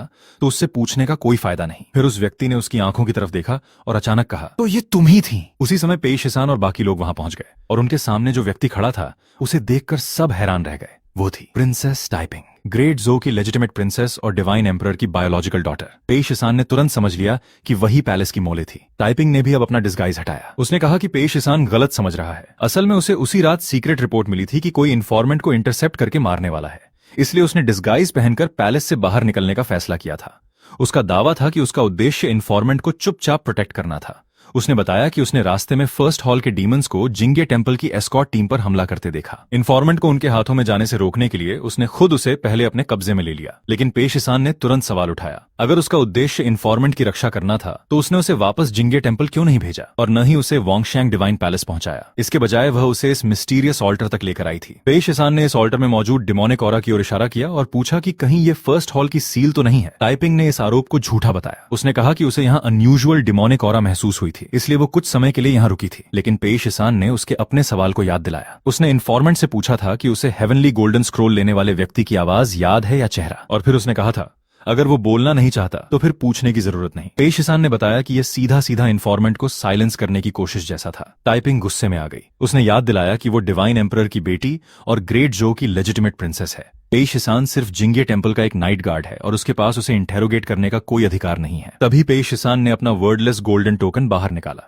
इस टोकन को देखते ही सबने सम्मान में सिर झुका दिया। इसका मतलब था कि वर्डलेस गोल्डन टोकन का अधिकार स्वयं डिवाइन एम्परर के सामने खड़े होने के बराबर था। टाइपिंग ने यह देखकर कहा कि उसकी मदर डिवाइन एम्प्रेस अपनी ही बेटी से ज्यादा एक ऐसे आदमी पर भरोसा करती हैं जिसे वो केवल कुछ दिनों से जानती हैं। पेई शिसान ने फिर पूछा, अब क्या इस नाइट गार्ड को तुम्हारी इंटेरोगेशन जारी रखने का अधिकार है? लेकिन पेई शिसान ने साफ किया कि असल में आज रात तक उसे भी मोल की पहचान निश्चित रूप से नहीं पता थी। उसने सिर्फ एक के बाद एक क्लूज को जोड़कर यह निष्कर्ष निकाला था। सबसे पहला क्लू था हेवनली गोल्डन स्क्रोल। वह लुओ रिवर वाटर मैंशन में नहीं छोड़ा गया था। उसे वैंगशियांग डिवाइन पैलेस में फ्रीली प्रवेश करने वाले किसी व्यक्ति ने वहां से ले लिया था। उस व्यक्ति ने मास्क पहना हुआ था, लेकिन उसकी कमर पर इनर कोट फिश टैली दिखाई दे गई थी। यहीं से दूसरा सवाल पैदा हुआ, वह फिश टैली आखिर किसकी थी? शुआनो 7। ये टैली यूनच हैंडे की थी, लेकिन हैंडे की मौत 3 दिन पहले ही हो चुकी थी। इसलिए कोई मरा हुआ आदमी गोल्डन स्क्रॉल लेने के लिए वाटर मैंशन में कैसे जा सकता था? जवाब साफ था, किसी ने हैंडे की फिश टैली चुरा ली थी। उस किलर ने एक मृत आदमी की आइडेंटिटी का इस्तेमाल करके लुओ रिवर वाटर मैंशन में प्रवेश किया और असली हेवनली गोल्डन स्क्रॉल हासिल कर लिया। उसे लगा था कि इससे कोई एविडेंस नहीं बचेगा, लेकिन हैंडे की ऑटोप्सी ने उसकी योजना खराब कर दी। उसकी मौत किसी पुरानी बीमारी की वजह से नहीं हुई थी। उसके शरीर से ब्लैक लैकर मिला था और जिस कमरे में हैंडे ड्यूटी पर था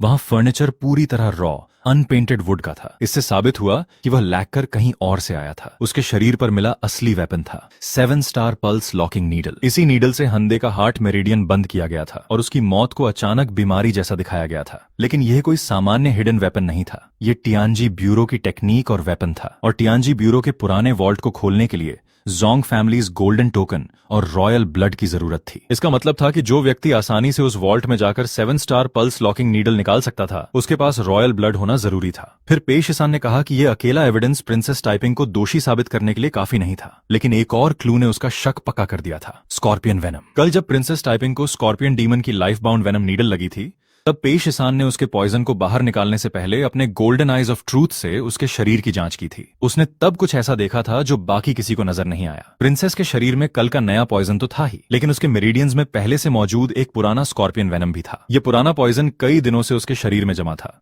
इसका मतलब था कि प्रिंसेस को उस स्कॉर्पियन डीमन ने पहली बार कल नहीं काटा था, वो उससे पहले ही घायल हो चुकी थी। और इसका मतलब था कि प्रिंसेस टियानजी ब्यूरो के पुराने आर्काइव्स में पहले ही जा चुकी थी। अब पूरी टाइमलाइन पेई शिसान के सामने साफ हो गई। प्रिंसेस पहली बार पुराने आर्काइव्स में गई, वहां से उसने 7 स्टार पल्स लॉकिंग नीडल हासिल की। लेकिन उसी दौरान वहां मौजूद late stage Shuanggang realm scorpion demon ने उसे देख लिया और उस पर हमला कर दिया। प्रिंसेस किसी तरह वहां से भागने में सफल रही, लेकिन स्कॉर्पियन डीमन के वेनम से घायल हो गई। इसके बाद उसने 7 स्टार पल्स लॉकिंग नीडल का इस्तेमाल करके हंडे की हत्या हत्या की। फिर हंडे की श्वानो 7 फिश टैली हासिल की और उसकी आइडेंटिटी का इस्तेमाल करके लुओ रिवर वाटर मैंशन में प्रवेश किया। वहां से उसने जो शिंग द्वारा यूलोंग से बदला गया असली हेवनली गोल्डन स्क्रॉल ले लिया। इसके बाद उसे पुराने आर्काइव्स में वापस जाना था ताकि वहां से नीडल लेने के अपने निशान मिटा सके। लेकिन समस्या ये थी कि स्कॉर्पियन डीमन अभी भी जिंदा था और वो उसे पहले ही देख चुका था। अगर प्रिंसेस दोबारा वहां जाती तो स्कॉर्पियन डीमन तुरंत उसे पहचान लेता और हमला करता। प्रिंसेस उस समय केवल अर्ली स्टेज श्वांगांग रियल्म में थी, जबकि scorpion demon late stage Shuanggang realm का था, इसलिए वो उसका सामना नहीं कर सकती थी। उसकी पिछली एस्केप भी केवल किस्मत से हुई थी, इसलिए प्रिंसेस इंतजार कर रही थी कि कोई दूसरा उस स्कॉर्पियन डीमन को खत्म कर दे। और तभी पेई शिसान को एक और महत्वपूर्ण बात याद आई। स्कॉर्पियन डीमन ने कल उन्हें देखकर कहा था, इट्स यू अगेन। उस समय सभी को लगा था कि वो पेई शिसान से बात कर रहा है, लेकिन गोल्डन आइज ऑफ ट्रूथ से जांच करने पर पेई शिसान ने पाया कि स्कॉर्पियन डीमन के शरीर पर फर्स्ट हॉल का डीमन सील था ही नहीं। वो फर्स्ट हॉल का डीमन नहीं था, वह सिर्फ टियानजी ब्यूरो के पुराने आर्काइव्स की रक्षा करने वाला डीमन था। इसलिए वह पेई शिसान को पहले से जान ही नहीं सकता था। उसका इट्स यू अगेन असल में प्रिंसेस टाइपिंग के लिए था, यानी स्कॉर्पियन डीमन ने प्रिंसेस को पहले भी देखा था। और इससे एक और बात साबित हुई, स्कॉर्पियन डीमन ही एकमात्र ऐसा जीव था जिसने प्रिंसेस को पुराने आर्काइव्स में घुसते हुए देखा था। जब तक वह जिंदा था, प्रिंसेस दोबारा वहां जाकर अपने सबूत साफ नहीं कर सकती थी। लेकिन कल वीजू की ब्लेड से वही स्कॉर्पियन डीमन मारा गया और इसके बाद प्रिंसेस के लिए पुराने आर्काइव्स दोबारा जाना सुरक्षित हो गया। यानी उसने जानबूझकर वीजू को उस डीमन तक पहुंचने दिया। स्कॉर्पियन डीमन के मरते ही उसने उसी रात पुराने आर्काइव्स में दोबारा प्रवेश किया और अपने छोड़े हुए निशान मिटाए। लेकिन उसने सिर्फ निशान मिटाए ही नहीं, उसने वहां प्राइम मिनिस्टर शांगवान के forged seal, account books, secret letters और गोल्ड ट्रांसफर रिकॉर्ड्स भी रख दिए। उसका उद्देश्य था कि अगले दिन जब पेई शिसान और वॉर्नर वहां पहुंचे तो सारे एविडेंस सीधे शांगवान वॉर्नर के खिलाफ दिखाई दें। और यही हुआ। पेई शिसान को खुद वो एविडेंस मिला था। इतना कंप्लीट एविडेंस किसी असली क्रिमिनल की गलती जैसा नहीं लग रहा था। ऐसा लग रहा था जैसे किसी ने पहले से ही एक पूरा केस तैयार करके शांगवान वानर को फंसाने के लिए वहां रखा हो। इतना ही नहीं, प्रिंसेस उस दिन सबसे पहले वानर के बचाव में खड़ी हुई थी। यही बात भी उसके खिलाफ चली गई। पेई शिसान ने बताया कि प्रिंसेस ने हर चीज को इतना परफेक्ट बनाने की कोशिश की कि वही परफेक्शन उसके खिलाफ सबसे बड़ा एविडेंस बन गई। दुनिया में कोई भी क्राइम पूरी तरह परफेक्ट नहीं होता, और जब कोई अपने क्राइम को फ्लॉलेस बनाने की जरूरत से ज्यादा कोशिश करता है तो वो अक्सर वही निशान छोड़ देता है जिन्हें छिपाना चाहता है। लेकिन प्रिंसेस ने एक और गलती की। उसे पता चला कि वाटर मैंशन से बचाया गया सीक्रेट एजेंट उस मास्क्ड व्यक्ति को पहचान सकता है, इसलिए उसने उसे हमेशा के लिए साइलेंस करने की कोशिश की। लेकिन पेई शिसान ने पहले ही एक fake piece of information leak कर दिया था। उसने जानबूझकर यह खबर फैलाई कि इन्फॉर्मेंट को मास्क्ड व्यक्ति की आवाज और शक्ल याद है।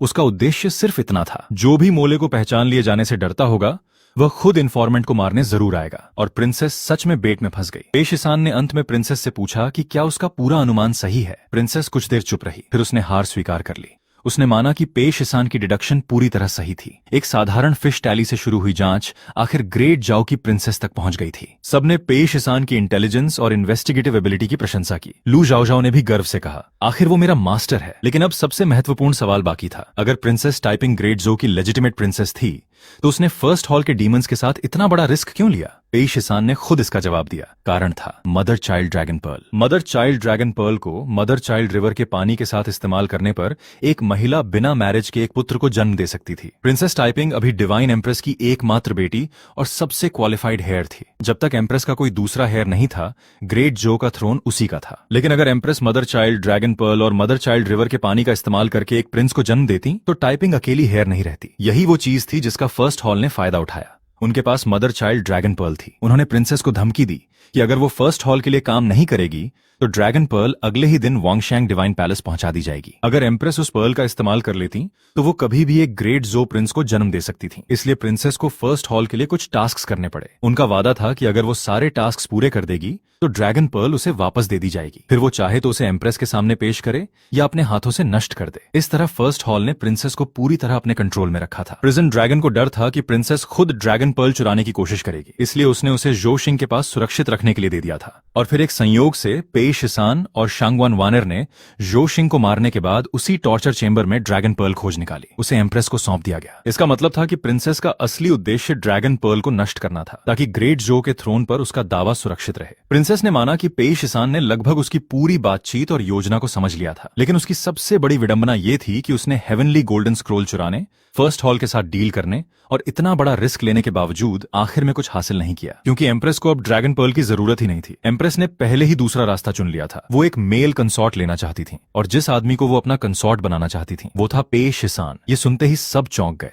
अगर एम्प्रेस पे शिसान को कंसॉर्ट बनाती हैं तो वो ग्रेट जो के ऑर्थोडॉक्स ब्लड लाइन वाला प्रिंस पैदा कर सकती हैं। और पे शिसान ऑर्फन था, उसका कोई पैटर्नल क्लैन नहीं था, न कोई पिता, न भाई, न अंकल। कोई ऐसा पावरफुल फैमिली नेटवर्क नहीं था जो भविष्य के प्रिंस के नाम पर कोर्ट में पॉलिटिकल इन्फ्लुएंस हासिल कर सके। एम्प्रेस ने मटर्नल रिलेटिव्स के पॉलिटिकल इंटरफेरेंस के खतरे को भी ध्यान में रखा था, इसलिए पे शिसान उनके लिए परफेक्ट चॉइस था। लू जाओजाओ ने यह सुनते ही हैरानी से पूछा, क्या उसके मास्टर सच में पैलेस जाकर एम्प्रेस के कंसॉर्ट बनने वाले हैं? पे शिसान ने खुद माना कि उसे भी यह बात अभी अभी पता चली थी। प्रिंसेस टाइपिंग ने अंत में बताया कि अपनी पोजीशन बचाने के लिए उसने इतना बड़ा रिस्क लिया था, लेकिन ड्रैगन पर्ल को नष्ट करने के बाद भी उसकी स्थिति नहीं बदली, क्योंकि अब एम्प्रेस को एक प्रिंस देने के लिए किसी ड्रैगन पर्ल की जरूरत नहीं थी। और तभी एक नया सवाल सामने आया, फर्स्ट हॉल ने आखिर हेवनली गोल्डन स्क्रोल को बदलवाया ही क्यों था? क्योंकि स्क्रोल को बदलना सिर्फ ग्रेट क्लाउड धर्मा असेंबली को रोकने के लिए नहीं था, असल में इसका एक बहुत बड़ा उद्देश्य था। हेवनली स्क्रोल इंसानों को हेवन एंड अर्थ की स्पिरिचुअल एनर्जी को समझने में मदद करता था। अगर ग्रेट क्लाउड धर्मा असेंबली सफल होती और ग्रेट क्लाउड सूत्रा पूरे ग्रेट जो में फैल जाता तो हजारों कल्टिवेटर्स अपनी कल्टीवेशन तेजी से बढ़ा सकते थे। फर्स्ट हॉल ऐसा बिल्कुल नहीं चाहता था। वे ग्रेट जो के ह्यूमन कल्टिवेटर्स को मजबूत होते हुए नहीं देखना चाहते थे, इसलिए हेवनली गोल्डन स्क्रॉल को बदलना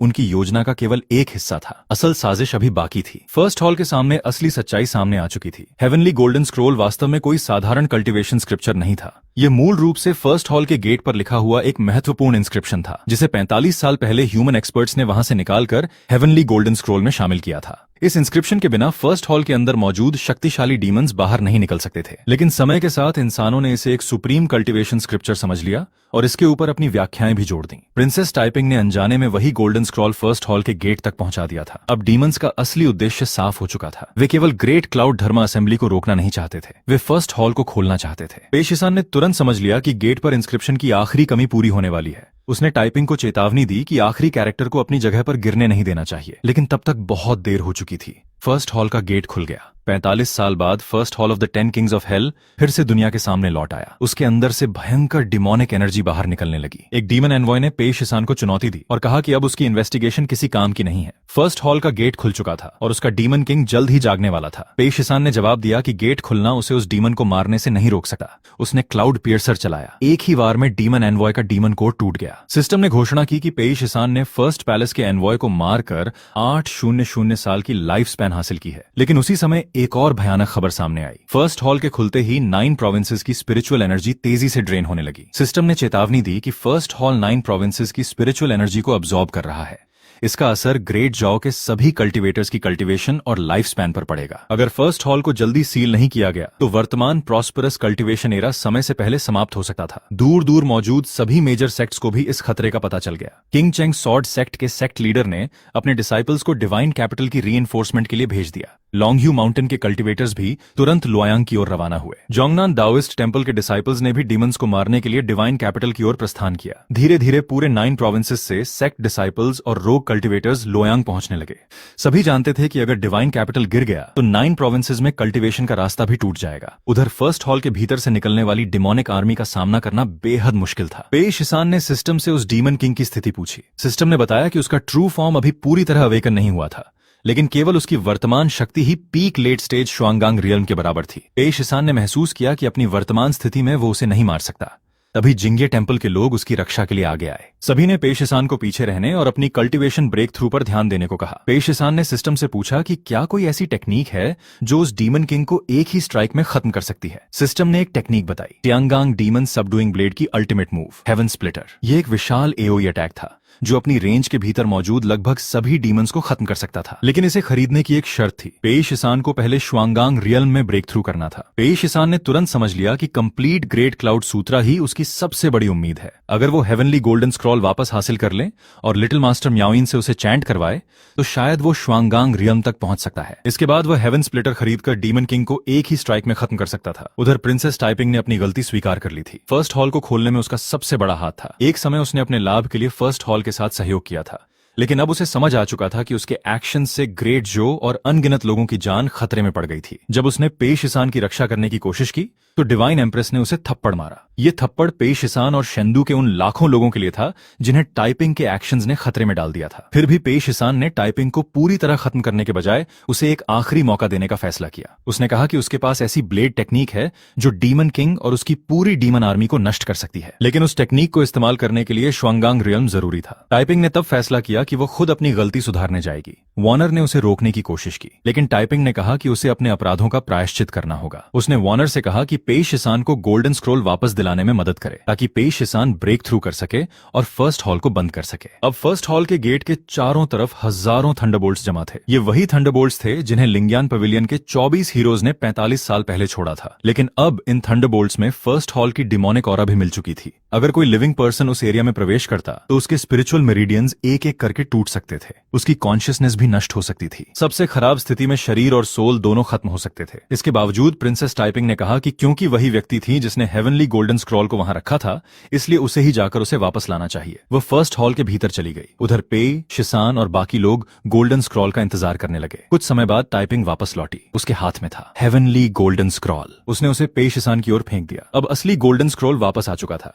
लेकिन उसी समय फर्स्ट हॉल के अंदर से एक बेहद भयंकर प्रेजेंस बाहर आई। सिस्टम ने तुरंत डिटेक्शन किया। ये था first hall of the 10 kings of hell का lord, 9 netherworld, myriad calamity, heaven devouring world, destroying king. उसका रियल्म था early stage heaven gate realm. Pei Shisan के लिए यह कल्पना से भी परे पावर थी। केवल प्रॉस्परस एरा के 45 साल बाद इस दुनिया में हेवन गेट रियल्म का डीमन किंग मौजूद था। उस डीमन किंग ने इंसानों को देखकर कहा कि 45 साल बीतने के बावजूद मानव कल्टिवेटर्स अभी भी बहुत कमजोर थे। फिर उसने अपनी डिमोनिक पावर फैलानी शुरू कर दी। पेई शिसान ने ग्रेट क्लाउड सूत्रा को अपने सामने रखा। अब उसका ब्रेक थ्रू ही पूरे डिवाइन कैपिटल की आखिरी उम्मीद था। जिंगे टेम्पल के सभी एनवॉयज आगे आए। उन्होंने पेई शिसान की रक्षा के लिए अपनी जान तक दांव पर लगा दी। चिंग सॉर्ड सेक्ट के कल्टिवेटर्स ने अपनी सॉर्ड एनर्जी से डीमंस को रोका। हेवनली थंडर लगातार गिर रहा था। सभी का एक ही उद्देश्य था, पेई शिसान को ब्रेक थ्रू पूरा करने के लिए पर्याप्त समय देना। उधर डीमन किंग की शक्ति लगातार बढ़ती जा रही थी। उसने अपना असली रूप और अधिक प्रकट किया। अब वो हेवन गेट रियल्म के लेट स्टेज पीक तक पहुंच चुका था। उसने घोषणा की कि अगर उसकी अगली स्ट्राइक पूरी तरह उतर गई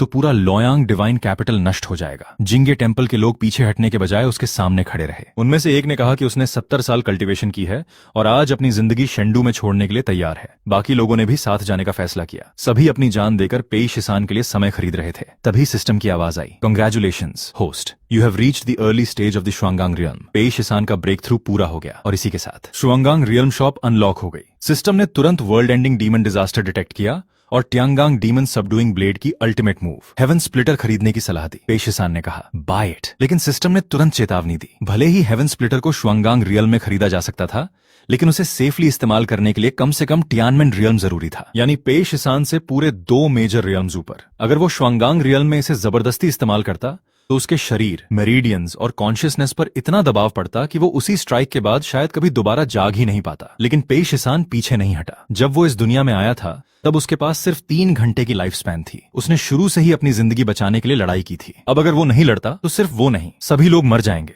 उसने फैसला कर लिया। सिस्टम ने कीमत बताई, 5000 साल की लाइफ स्पैन। पेई शिसान ने बिना किसी हेजिटेशन के इसे खरीद लिया। सिस्टम ने पुष्टि की, Tiangang demon subduing blade ultimate move, heaven opener, purchase successful. जैसे ही टेक्निक उसके भीतर आई, पूरा डिवाइन कैपिटल बदल गया। हवा रुक गई। पूरे डिवाइन कैपिटल की स्पिरिचुअल एनर्जी पेई शिसान की ओर खींचने लगी। फिर यह शक्ति केवल डिवाइन कैपिटल तक सीमित नहीं रही। पेई शिसान ने पूरे लुओ रिवर और 9 प्रोविंसेस की स्पिरिचुअल एनर्जी को अपनी ब्लेड में खींचना शुरू कर दिया। अब यह स्ट्राइक केवल शुआंगांग रियल्म की शक्ति नहीं रह गई थी। पूरी दुनिया की स्पिरिचुअल एनर्जी एक ही ब्लेड में केंद्रित हो रही थी। लू जाओ जाओ डर गई। उसने अपने मास्टर को इस टेक्निक का इस्तेमाल करने से रोकने की कोशिश की, लेकिन बाकी लोगों ने उसे रोक दिया। सभी जानते थे कि अब पेई शिसान को अपना स्ट्राइक पूरा करने देना ही होगा। डीमन किंग ने भी उसकी असली शक्ति महसूस कर ली। उसने पूछा, तुम आखिर हो क्या? पेई शिसान ने अपनी सारी शक्ति एकत्र की।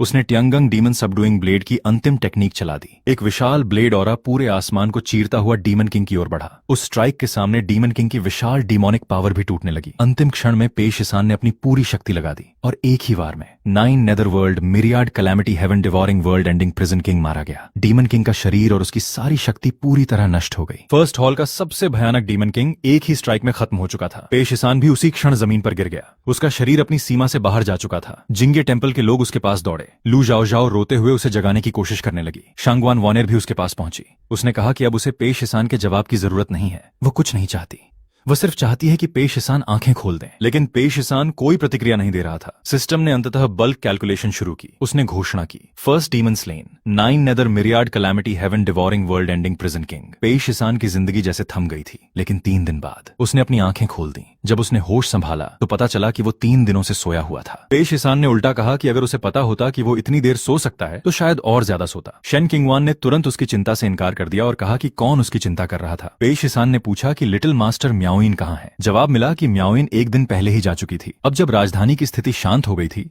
उसे वापस अपने टेंपल लौटना था। उसने जाते समय कहा था, यदि भाग्य में हुआ तो फिर मिलेंगे। इसके बाद पेई शिसान ने प्रिंसेस टाइपिंग के बारे में पूछा। उसकी हालत बहुत खराब थी। फर्स्ट हॉल के मामले के बाद टाइपिंग की मेमोरी चली गई थी। उसे अब केवल एक नाम याद था, पेई शिसान। कहा गया कि वो दावा कर रही थी कि पेई शिसान की कोई चीज उसके शरीर के अंदर रह गई है और वह उसे वापस करना चाहती है। डिवाइन एम्परर ने उसे पैलेस में बंद कर दिया था और इंपीरियल फिजिशियन को हर दिन उसकी निगरानी करने का आदेश दिया था। हालांकि टाइपिंग ने बहुत गलतियां की थीं, लेकिन आखिर में हेवनली गोल्डन स्क्रोल वापस लाने के दौरान उसने अपने जीवन को भी खतरे में डाला था। इसलिए उसके लिए उसे तुरंत मारने के बजाय पैलेस में बंद रखना डिवाइन एम्परर की सबसे बड़ी मर्सी थी। तभी इंपीरियल डिक्री आया। जिंगे टेंपल के नाइट गार्ड पेई शिसान को तुरंत पैलेस में ऑडियंस के लिए उपस्थित होने का आदेश दिया गया। पेई शिसान ने डिक्री स्वीकार कर लिया। शेन चिंगवान ने उससे पूछा कि क्या पैलेस जाने के बाद वो वापस जिंगे टेंपल आएगा। पेई शिसान ने कहा कि जिंगे टेंपल ने उसे अभी तक निकाला नहीं है, तो वो वापस क्यों नहीं आएगा। लू जाओजाओ को भी उसने आश्वासन दिया कि वो उसे नहीं भूलेगा। लेकिन पैलेस जाने से पहले शांगवान वानर के मन में कुछ और चल रहा था। उसे लग रहा था कि पेई शिसान की जिंदगी अब बदलने वाली है। उसने सोचा कि अगर उसने अभी अपनी फीलिंग्स नहीं बताई तो शायद वो बाद में पछताएगी। इसके बाद पेई शिसान पैलेस पहुंचा। वहां उसे डिवाइन नन हुईजेन जैसी एक जानी पहचानी फिगर दिखाई दी। पेई शिसान ने ध्यान से देखा, फिर उसे सच्चाई समझ आई। म्याओइन और डिवाइन नून हुईजेन एक ही व्यक्ति थी। म्याओइन असल में कोई अलग नून नहीं थी। डिवाइन नून हुईजेन ही म्याओइन थी और यही व्यक्ति डिवाइन एम्परर भी थी। यानी जब पेई शिसान जिंगे टेंपल में म्याओइन के साथ था, तब ग्रेट जो की एम्प्रेस खुद उसकी जिंदगी को करीब से देख रही थी। उन्होंने बताया कि उनका पहला मेल कंसॉर्ट बनने वाला व्यक्ति केवल कल्टीवेशन से नहीं चुना जा सकता था। उन्हें उसकी कल्टीवेशन, करेज और इंटेलिजेंस तीनों को परखना था और पेई शिसान ने उन तीनों टेस्ट्स को पार कर लिया था। अब उसकी आखिरी परीक्षा बाकी थी। डिवाइन एम्परर ने घोषणा की कि पेई शिसान ने थ्रोन की रक्षा की, डेमन्स को मारकर ऑर्डर रिस्टोर किया और ग्रेट जो के लिए बहुत बड़ा योगदान दिया। इसलिए वो पैलेस की पुरानी ट्रेडिशंस को उसके लिए बदल रही थी। पेई शिसान को इनर कोर्ट में 5th रैंक लेडी की उपाधि दी गई और उसे चेंगशियांग हॉल में रेजिडेंस प्रदान किया गया। महल में घोषणा हुई, ग्रेट जाओ को एक नई लेडी मिल गई थी और उसी दिन से डिवाइन एम्परर ने पेई शिसान को अपने पास रख लिया। लुयांग में लोग पेई शिसान की कहानी सुनाने लगे। एक ऐसा युवक जिसने एक ब्लेड स्ट्राइक से अपना भाग्य बदल दिया, गोल्डन आइज से डीमंस की कमजोरी पहचानने वाला कल्टिवेटर, और वो व्यक्ति जिसने 9 हेल्स के डीमन किंग को भी अपनी ब्लेड के सामने झुका दिया। कुछ ही दिनों में उसकी कहानी पूरे डिवाइन कैपिटल में फैल गई। लेकिन जिंगे टेंपल में लू जाओजाओ अभी भी उसका इंतजार कर रही थी। उसे समझ नहीं आ रहा था कि उसका मास्टर पैलेस जाने के बाद 7 दिन से वापस क्यों नहीं आया। शेन चिंगवान ने उसे समझाया कि डिवाइन एम्परर उसे हर दिन पैलेस में नहीं रख सकती, लेकिन लू जाओजाओ फिर भी चिंतित थी। दूसरी तरफ शांगवान वानर भी पेई शिसान को याद कर रही थी। अब वो पैलेस में था और उससे मिलना आसान नहीं था। इसी दौरान प्रिंसेस टाइपिंग की स्थिति और भी बदल गई। उसकी मेमोरी वापस नहीं आई थी। वो डिवाइन एम्परर को नहीं पहचानती थी, शांगवान वानर को भी नहीं पहचानती थी। उसे अपना पास्ट याद नहीं था, लेकिन एक नाम उसे अब भी साफ याद था, पेई शिसान। उसने पूछा कि क्या पेई शिसान उससे मिलने आएगा। उसे जवाब मिला, शायद, बहुत जल्द, और वो उसी का इंतजार करने लगी। उधर पेई शिसान ने फर्स्ट हॉल को खत्म कर दिया था, लेकिन ये अंत नहीं था। उसके सामने अभी भी 10 किंग्स ऑफ हेल के 9 और हॉल्स बाकी थे। कहीं दूर एक आवाज फिर सुनाई दी, मैंने तुमसे कहा था, देर सबेर तुम मेरे होगे। पेई शिसान अचानक एक नाइटमेयर से जाग गया। उसकी पत्नी ने पूछा कि क्या हुआ। उसने कहा कि कुछ नहीं। एक ऐसा व्यक्ति जिसने फर्स्ट हॉल के डीमन किंग को एक स्ट्राइक में मार दिया था, उसे भी कभी कभी नाइटमेयर्स आ सकते थे। फिर वो शांत हो गया और उसने अपनी नई जिंदगी के बारे में सोचा। जब वो इस दुनिया में आया था तब उसके पास सिर्फ 3 घंटे की जिंदगी थी। उसके बाद उसने डेमंस को मारा, अपनी जान दांव पर लगाई, अपनी कल्टीवेशन बढ़ाई और इस दुनिया में बहुत से लोगों से मिला। अब पीछे मुड़कर देखने पर उसे लगा, इस फैंटेसी वर्ल्ड में अचानक जागना और इतनी दूर तक पहुंच जाना शायद किसी सपने जैसा ही था। लेकिन चाहे ये सपना हो या हकीकत, इससे कोई फर्क नहीं पड़ता, क्योंकि कम से कम इस जिंदगी में पेई शिसान ने काफी खुशी से जीवन जिया था। तो दोस्तों, अगर आपको ये वीडियो पसंद आया है तो चैनल को सब्सक्राइब जरूर कर देना, क्योंकि जब इस सीरीज का नेक्स्ट सीजन आएगा तो अगर आपने अभी चैनल सब्सक्राइब नहीं किया तो हो सकता है आप उस सीजन की नई वीडियो मिस कर दें। और दोस्तों, अभी आप लोग वीडियो को उतना लाइक भी नहीं कर रहे हो और कमेंट भी बहुत कम आ रहे हैं। तो अगर आपको नेक्स्ट सीजन की वीडियो सबसे पहले चाहिए तो अभी वीडियो को लाइक करो और कमेंट में जरूर लिखो नेक्स्ट सीजन। आपका एक लाइक, कमेंट और सब्सक्राइब मेरे लिए बहुत मायने रखता है।